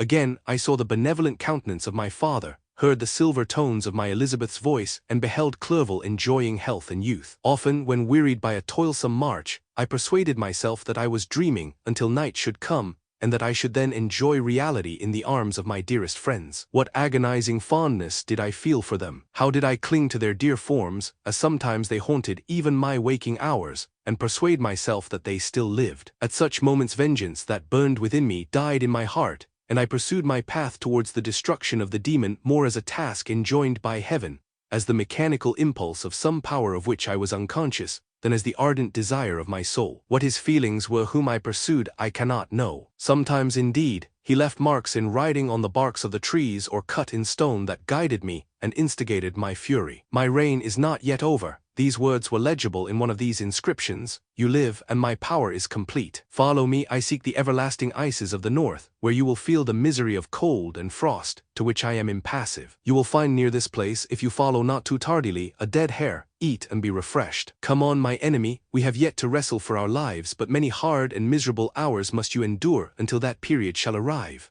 Scoffing devil, again do I vow vengeance, again do I devote thee, miserable fiend, to torture and death. Never will I give up my search until he or I perish, and then with what ecstasy shall I join my Elizabeth and my departed friends, who even now prepare for me the reward of my tedious toil and horrible pilgrimage." As I still pursued my journey to the northward, the snows thickened, and the cold increased in a degree almost too severe to support. The peasants were shut up in their hovels, and only a few of the most hardy ventured forth to seize the animals whom starvation had forced from their hiding places to seek for prey. The rivers were covered with ice, and no fish could be procured, and thus I was cut off from my chief article of maintenance. The triumph of my enemy increased with the difficulty of my labors. One inscription that he left was in these words: "Prepare. Your toils only begin. Wrap yourself in furs and provide food, for we shall soon enter upon a journey where your sufferings will satisfy my everlasting hatred." My courage and perseverance were invigorated by these scoffing words. I resolved not to fail in my purpose, and calling on heaven to support me, I continued with unabated fervor to traverse immense deserts, until the ocean appeared at a distance and formed the utmost boundary of the horizon. Oh, how unlike it was to the blue seasons of the south! Covered with ice, it was only to be distinguished from land by its superior wildness and ruggedness. The Greeks wept for joy when they beheld the Mediterranean from the hills of Asia, and hailed with rapture the boundary of their toils. I did not weep, but I knelt down and with a full heart thanked my guiding spirit for conducting me in safety to the place where I hoped, notwithstanding my adversary's jibe, to meet and grapple with him. Some weeks before this period, I had procured a sledge and dogs, and thus traversed the snows with inconceivable speed. I know not whether the fiend possessed the same advantages, but I found that, as before I had daily lost ground in the pursuit, I now gained on him, so much so that when I first saw the ocean he was but one day's journey in advance, and I hoped to intercept him before he should reach the beach. With new courage, therefore, I pressed on, and in 2 days arrived at a wretched hamlet on the seashore. I inquired of the inhabitants concerning the fiend, and gained accurate information. A gigantic monster, they said, had arrived the night before, armed with a gun and many pistols, putting to flight the inhabitants of a solitary cottage through fear of his terrific appearance. He had carried off their store of winter food, and placing it in a sledge, to draw which he had seized on a numerous drove of trained dogs, he had harnessed them, and the same night, to the joy of the horror-struck villagers, had pursued his journey across the sea in a direction that led to no land, and they conjectured that he must speedily be destroyed by the breaking of the ice or frozen by the eternal frosts. On hearing this information, I suffered a temporary access of despair. He had escaped me, and I must commence a destructive and almost endless journey across the mountainous ices of the ocean, amidst cold that few of the inhabitants could long endure, and which I, the native of a genial and sunny climate, could not hope to survive. Yet at the idea that the fiend should live and be triumphant, my rage and vengeance returned, and like a mighty tide, overwhelmed every other feeling. After a slight repose, during which the spirits of the dead hovered round and instigated me to toil and revenge, I prepared for my journey. I exchanged my land sledge for one fashioned for the inequalities of the frozen ocean, and purchasing a plentiful stock of provisions, I departed from land. I cannot guess how many days have passed since then, but I have endured misery which nothing but the eternal sentiment of a just retribution burning within my heart could have enabled me to support. Immense and rugged mountains of ice often barred up my passage, and I often heard the thunder of the ground sea, which threatened my destruction. But again the frost came and made the paths of the sea secure. By the quantity of provision which I had consumed, I should guess that I had passed 3 weeks in this journey, and the continual protraction of hope, returning back upon the heart, often wrung bitter drops of despondency and grief from my eyes. Despair had indeed almost secured her prey, and I should soon have sunk beneath this misery. Once after the poor animals that conveyed me had with incredible toil gained the summit of a sloping ice mountain, and one, sinking under his fatigue, died, I viewed the expanse before me with anguish, when suddenly my eye caught a dark speck upon the dusky plain. I strained my sight to discover what it could be, and uttered a wild cry of ecstasy, when I distinguished a sledge, and the distorted proportions of a well-known form within. Oh, with what a burning gush did hope revisit my heart! Warm tears filled my eyes, which I hastily wiped away, that they might not intercept the view I had of the demon. But still my sight was dimmed by the burning drops, until, giving way to the emotions that oppressed me, I wept aloud. But this was not the time for delay. I disencumbered the dogs of their dead companion, gave them a plentiful portion of food, and after an hour's rest, which was absolutely necessary, and yet which was bitterly irksome to me, I continued my route. The sledge was still visible, nor did I again lose sight of it except at the moments when for a short time some ice rock concealed it with its intervening crags. I indeed perceptibly gained on it, and when, after nearly 2 days' journey, I beheld my enemy at no more than a mile distant, my heart bounded within me. But now, when I appeared almost within grasp of my foe, my hopes were suddenly extinguished, and I lost all trace of him more utterly than I had ever done before. A ground sea was heard. The thunder of its progress as the waters rolled and swelled beneath me became every moment more ominous and terrific. I pressed on, but in vain. The wind arose, the sea roared, and, as with the mighty shock of an earthquake, it split and cracked with a tremendous and overwhelming sound. The work was soon finished. In a few minutes a tumultuous sea rolled between me and my enemy, and I was left drifting on a scattered piece of ice that was continually lessening, and thus preparing for me a hideous death. In this manner many appalling hours passed. Several of my dogs died, and I myself was about to sink under the accumulation of distress, when I saw your vessel riding at anchor and holding forth to me hopes of succor and life. I had no conception that vessels ever came so far north, and was astounded at the sight. I quickly destroyed part of my sledge to construct oars, and by these means was enabled, with infinite fatigue, to move my ice raft in the direction of your ship. I had determined, if you were going southwards, still to trust myself to the mercy of the seas rather than abandon my purpose. I hoped to induce you to grant me a boat with which I could pursue my enemy. But your direction was northwards. You took me on board when my vigor was exhausted, and I should soon have sunk under my multiplied hardships into a death which I still dread, for my task is unfulfilled. Oh, when will my guiding spirit in conducting me to the demon allow me the rest I so much desire? Or must I die, and he yet live? If I do, swear to me, Walton, that he shall not escape, that you will seek him and satisfy my vengeance in his death. And do I dare to ask of you to undertake my pilgrimage, to endure the hardships that I have undergone? No, I am not so selfish. Yet when I am dead, if he should appear, if the ministers of vengeance should conduct him to you, swear that he shall not live, swear that he shall not triumph over my accumulated woes and survive to add to the list of his dark crimes. He is eloquent and persuasive, and once his words had even power over my heart, but trust him not. His soul is as hellish as his form, full of treachery and fiend-like malice. Hear him not call on the names of William, Justine, Clerval, Elizabeth my father, and of the wretched Victor, and thrust your sword into his heart. I will hover near and direct the steel aright. Walton, in continuation. August 26th, 17. You have read this strange and terrific story, Margaret, and do you not feel your blood congeal with horror, like that which even now curdles mine? Sometimes seized with sudden agony, he could not continue his tale. At others, his voice broken, yet piercing, uttered with difficulty the words so replete with anguish. His fine and lovely eyes were now lighted up with indignation, now subdued to downcast sorrow and quenched in infinite wretchedness. Sometimes he commanded his countenance and tones, and related the most horrible incidents with a tranquil voice, suppressing every mark of agitation.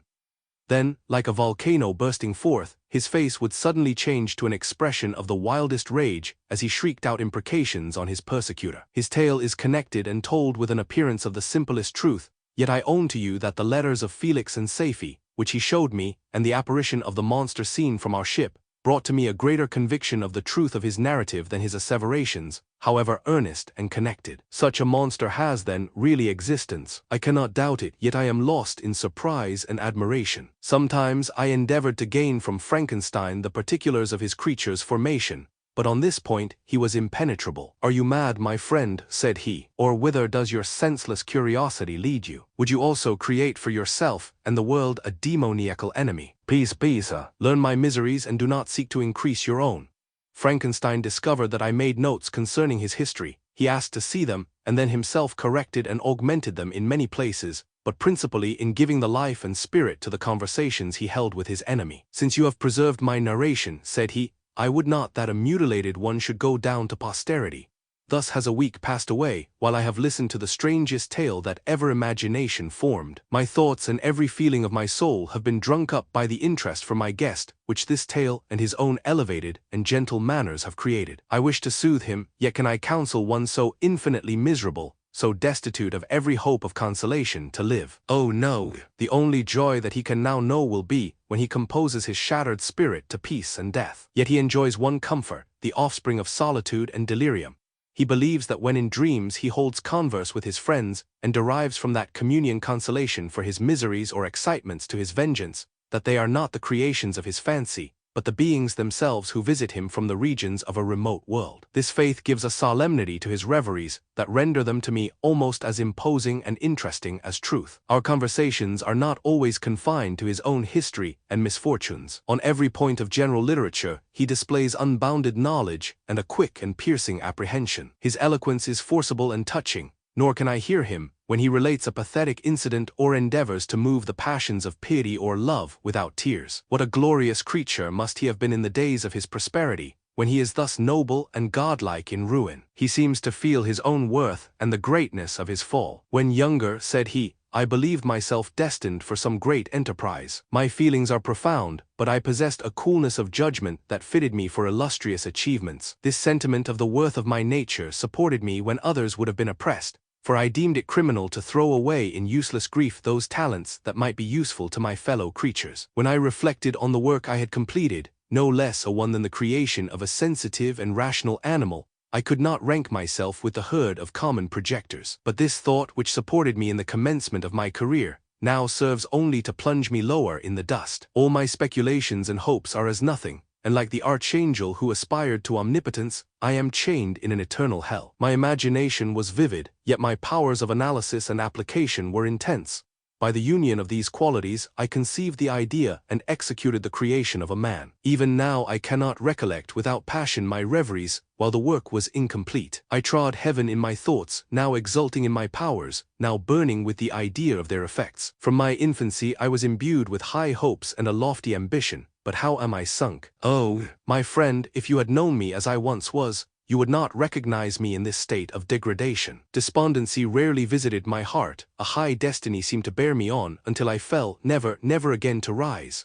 Must I then lose this admirable being? I have longed for a friend, I have sought one who would sympathize with and love me. Behold, on these desert seas I have found such a one, but I fear I have gained him only to know his value and lose him. I would reconcile him to life, but he repulses the idea. I thank you, Walton, he said, for your kind intentions towards so miserable a wretch. But when you speak of new ties and fresh affections, think you that any can replace those who are gone? Can any man be to me as Clerval was, or any woman another Elizabeth? Even where the affections are not strongly moved by any superior excellence, the companions of our childhood always possess a certain power over our minds which hardly any later friend can obtain. They know our infantine dispositions, which, however they may be afterwards modified, are never eradicated, and they can judge of our actions with more certain conclusions as to the integrity of our motives. A sister or a brother can never, unless indeed such symptoms have been shown early, suspect the other of fraud or false dealing, when another friend, however strongly he may be attached, may in spite of himself be contemplated with suspicion. But I enjoyed friends, dear not only through habit and association, but from their own merits,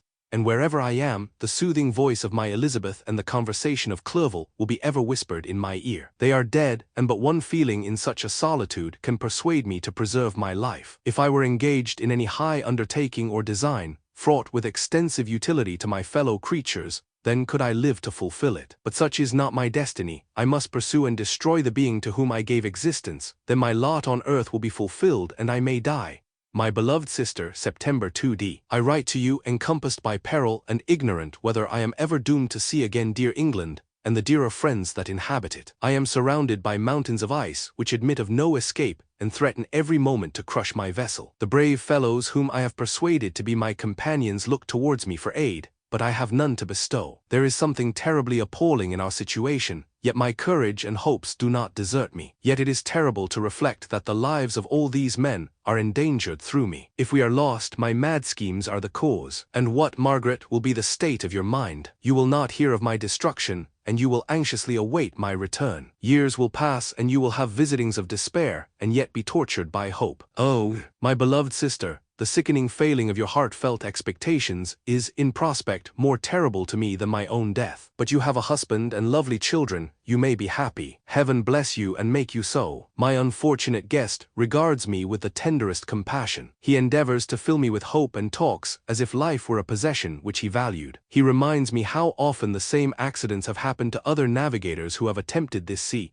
and in spite of myself, he fills me with cheerful auguries. Even the sailors feel the power of his eloquence. When he speaks, they no longer despair. He rouses their energies, and while they hear his voice they believe these vast mountains of ice are molehills which will vanish before the resolutions of man. These feelings are transitory. Each day of expectation delayed fills them with fear, and I almost dread a mutiny caused by this despair. September 5th. A scene has just passed of such uncommon interest that, although it is highly probable that these papers may never reach you, yet I cannot forbear recording it. We are still surrounded by mountains of ice, still in imminent danger of being crushed in their conflict. The cold is excessive, and many of my unfortunate comrades have already found a grave amidst this scene of desolation. Frankenstein has daily declined in health. A feverish fire still glimmers in his eyes, but he is exhausted, and when suddenly roused to any exertion, he speedily sinks again into apparent lifelessness. I mentioned in my last letter the fears I entertained of a mutiny. This morning, as I sat watching the wan countenance of my friend, his eyes half closed and his limbs hanging listlessly,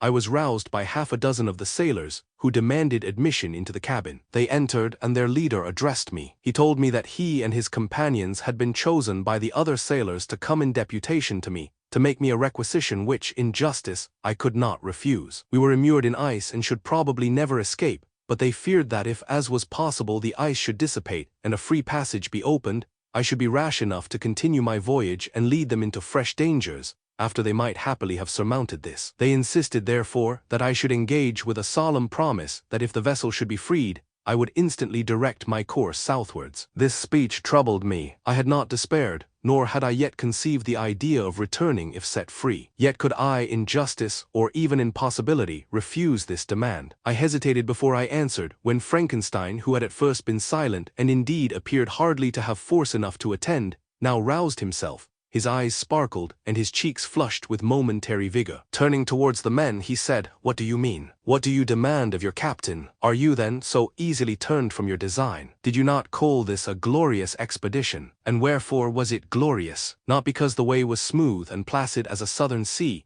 but because it was full of dangers and terror, because at every new incident your fortitude was to be called forth and your courage exhibited, because danger and death surrounded it, and these you were to brave and overcome. For this was it a glorious, for this was it an honorable undertaking. You were hereafter to be hailed as the benefactors of your species, your names adored as belonging to brave men who encountered death for honor and the benefit of mankind. And now behold, with the first imagination of danger, or if you will, the first mighty and terrific trial of your courage, you shrink away and are content to be handed down as men who had not strength enough to endure cold and peril.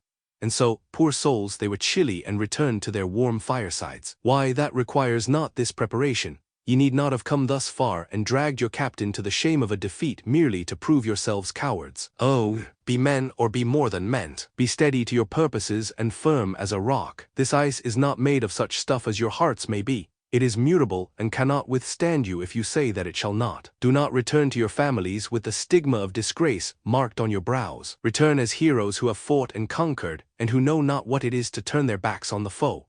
He spoke this with a voice so modulated to the different feelings expressed in his speech, with an eye so full of lofty design and heroism, that can you wonder that these men were moved? They looked at one another and were unable to reply. I told them to retire and consider of what had been said, that I would not lead them farther north if they strenuously desired the contrary, but that I hoped that, with reflection, their courage would return. They retired and I turned towards my friend, but he was sunk in languor and almost deprived of life. How all this will terminate I know not, but I had rather die than return shamefully, my purpose unfulfilled. Yet I fear such will be my fate. The men, unsupported by ideas of glory and honor, can never willingly continue to endure their present hardships. September 7th. The die is cast. I have consented to return if we are not destroyed. Thus are my hopes blasted by cowardice and indecision. I come back ignorant and disappointed. It requires more philosophy than I possess to bear this injustice with patience. September 12th. It is past. I am returning to England. I have lost my hopes of utility and glory. I have lost my friend. But I will endeavor to detail these bitter circumstances to you, my dear sister. And while I am wafted towards England and towards you, I will not despond. September 9th. The ice began to move, and roarings like thunder were heard at a distance, as the island split and cracked in every direction. We were in the most imminent peril, but as we could only remain passive, my chief attention was occupied by my unfortunate guest, whose illness increased in such a degree that he was entirely confined to his bed. The ice cracked behind us and was driven with force towards the north. A breeze sprang from the west, and on the 11th the passage towards the south became perfectly free. When the sailors saw this and that their return to their native country was apparently assured, a shout of tumultuous joy broke from them, loud and long continued. Frankenstein, who was dozing, awoke and asked the cause of the tumult. They shout, I said, because they will soon return to England. Do you then really return? Alas, yes, I cannot withstand their demands. I cannot lead them unwillingly to danger, and I must return. Do so, if you will, but I will not. You may give up your purpose, but mine is assigned to me by heaven, and I dare not. I am weak, but surely the spirits who assist my vengeance will endow me with sufficient strength.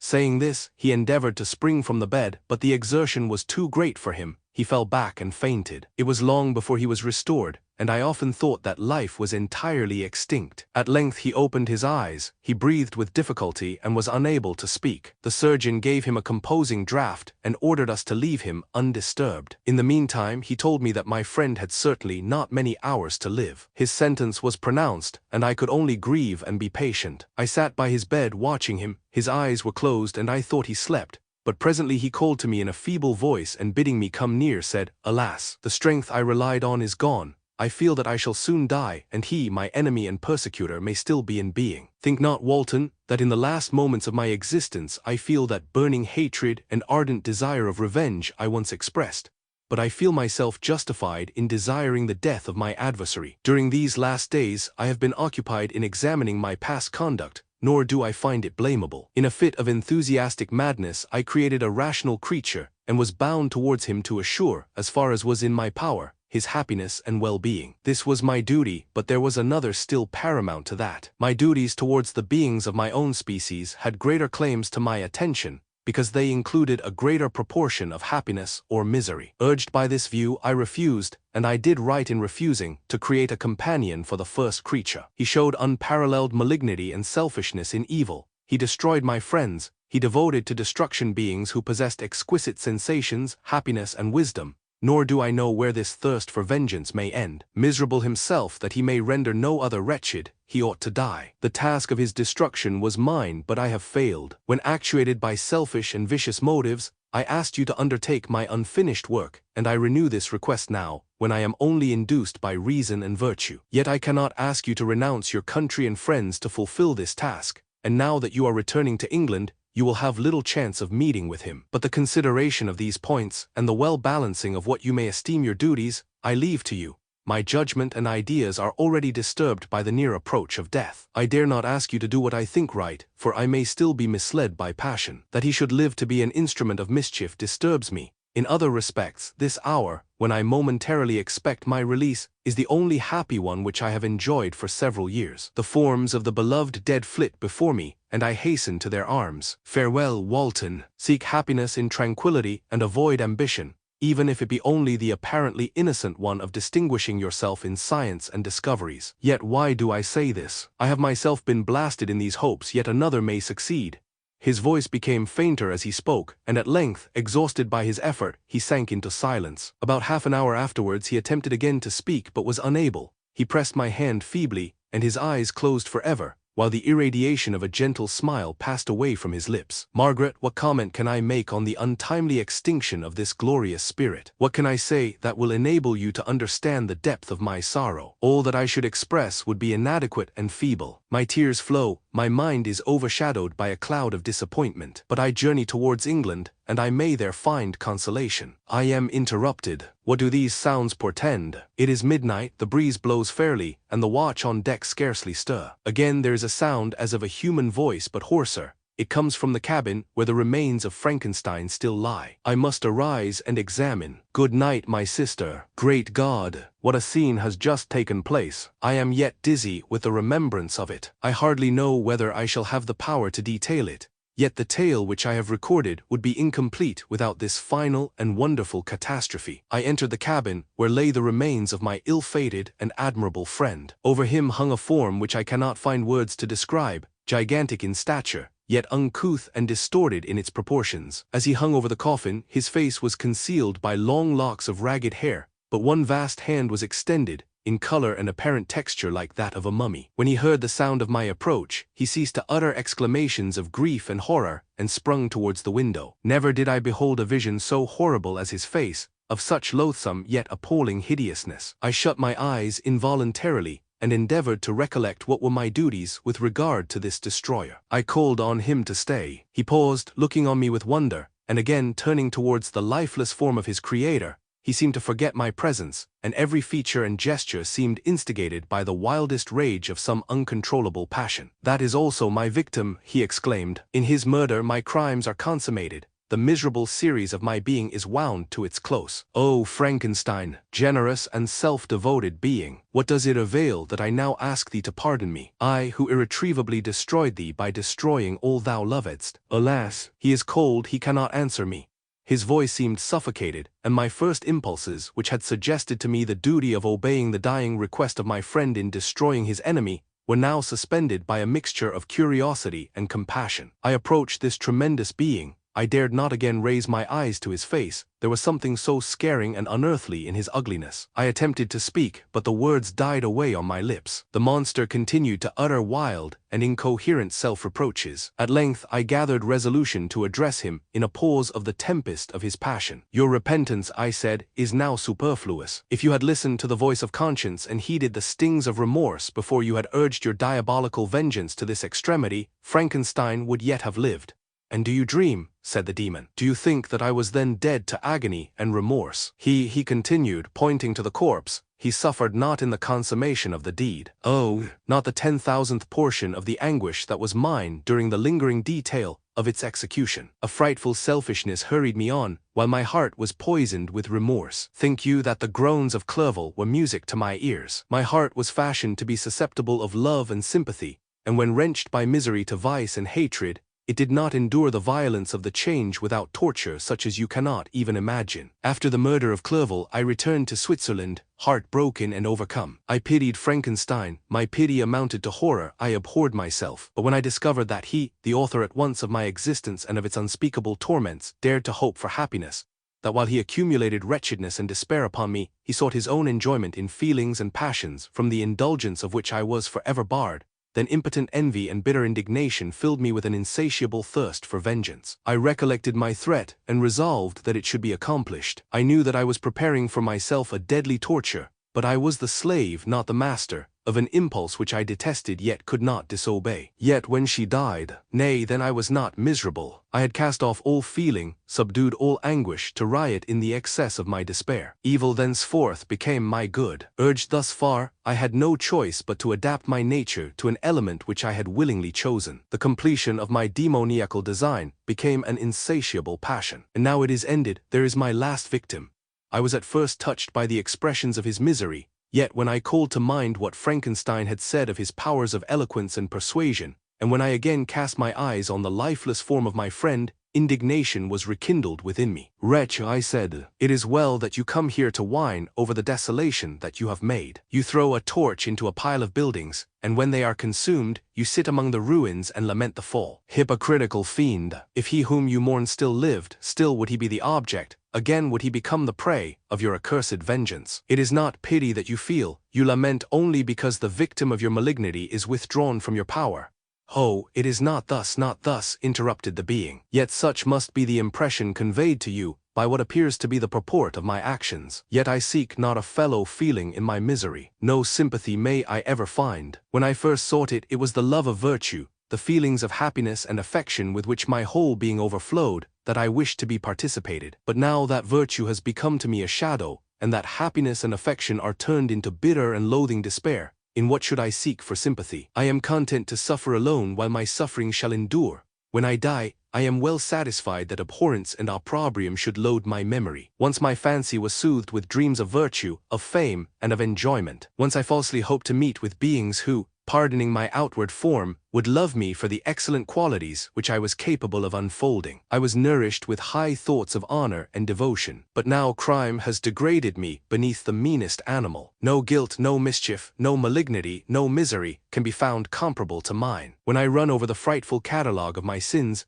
I cannot believe that I am the same creature whose thoughts were once filled with sublime and transcendent visions of the beauty and the majesty of goodness. But it is even so, the fallen angel becomes a malignant devil. Yet even that enemy of God and man had friends and associates in his desolation. I am alone. You who call Frankenstein your friend, seem to have a knowledge of my crimes and his misfortunes. But in the detail which he gave you of them, he could not sum up the hours and months of misery which I endured wasting in impotent passions. For while I destroyed his hopes, I did not satisfy my own desires. They were forever ardent and craving. Still I desired love and fellowship, and I was still spurned. Was there no injustice in this? Am I to be thought the only criminal, when all humankind sinned against me? Why do you not hate Felix, who drove his friend from his door with contumely? Why do you not execrate the rustic, who sought to destroy the savior of his child? Nay, these are virtuous and immaculate beings. I, the miserable and the abandoned, am an abortion to be spurned at and kicked and trampled on. Even now my blood boils at the recollection of this injustice. But it is true that I am a wretch. I have murdered the lovely and the helpless. I have strangled the innocent as they slept and grasped to death his throat who never injured me or any other living thing. I have devoted my Creator, the select specimen of all that is worthy of love and admiration among men, to misery. I have pursued him even to that irremediable ruin. There he lies, white and cold in death. You hate me, but your abhorrence cannot equal that with which I regard myself. I look on the hands which executed the deed. I think on the heart in which the imagination of it was conceived, and long for the moment when these hands will meet my eyes, when that imagination will haunt my thoughts no more. Fear not that I shall be the instrument of future mischief. My work is nearly complete. Neither yours nor any man's death is needed to consummate the series of my being and accomplish that which must be done, but it requires my own. Do not think that I shall be slow to perform this sacrifice. I shall quit your vessel on the ice raft which brought me thither, and shall seek the most northern extremity of the globe. I shall collect my funeral pile and consume to ashes this miserable frame, that its remains may afford no light to any curious and unhallowed wretch who would create such another as I have been. I shall die. I shall no longer feel the agonies which now consume me, or be the prey of feelings unsatisfied, yet unquenched. He is dead who called me into being, and when I shall be no more, the very remembrance of us both will speedily vanish. I shall no longer see the sun or stars, or feel the winds play on my cheeks. Light, feeling, and sense will pass away, and in this condition must I find my happiness. Some years ago, when the images which this world affords first opened upon me, when I felt the cheering warmth of summer and heard the rustling of the leaves and the warbling of the birds, and these were all to me, I should have wept to die.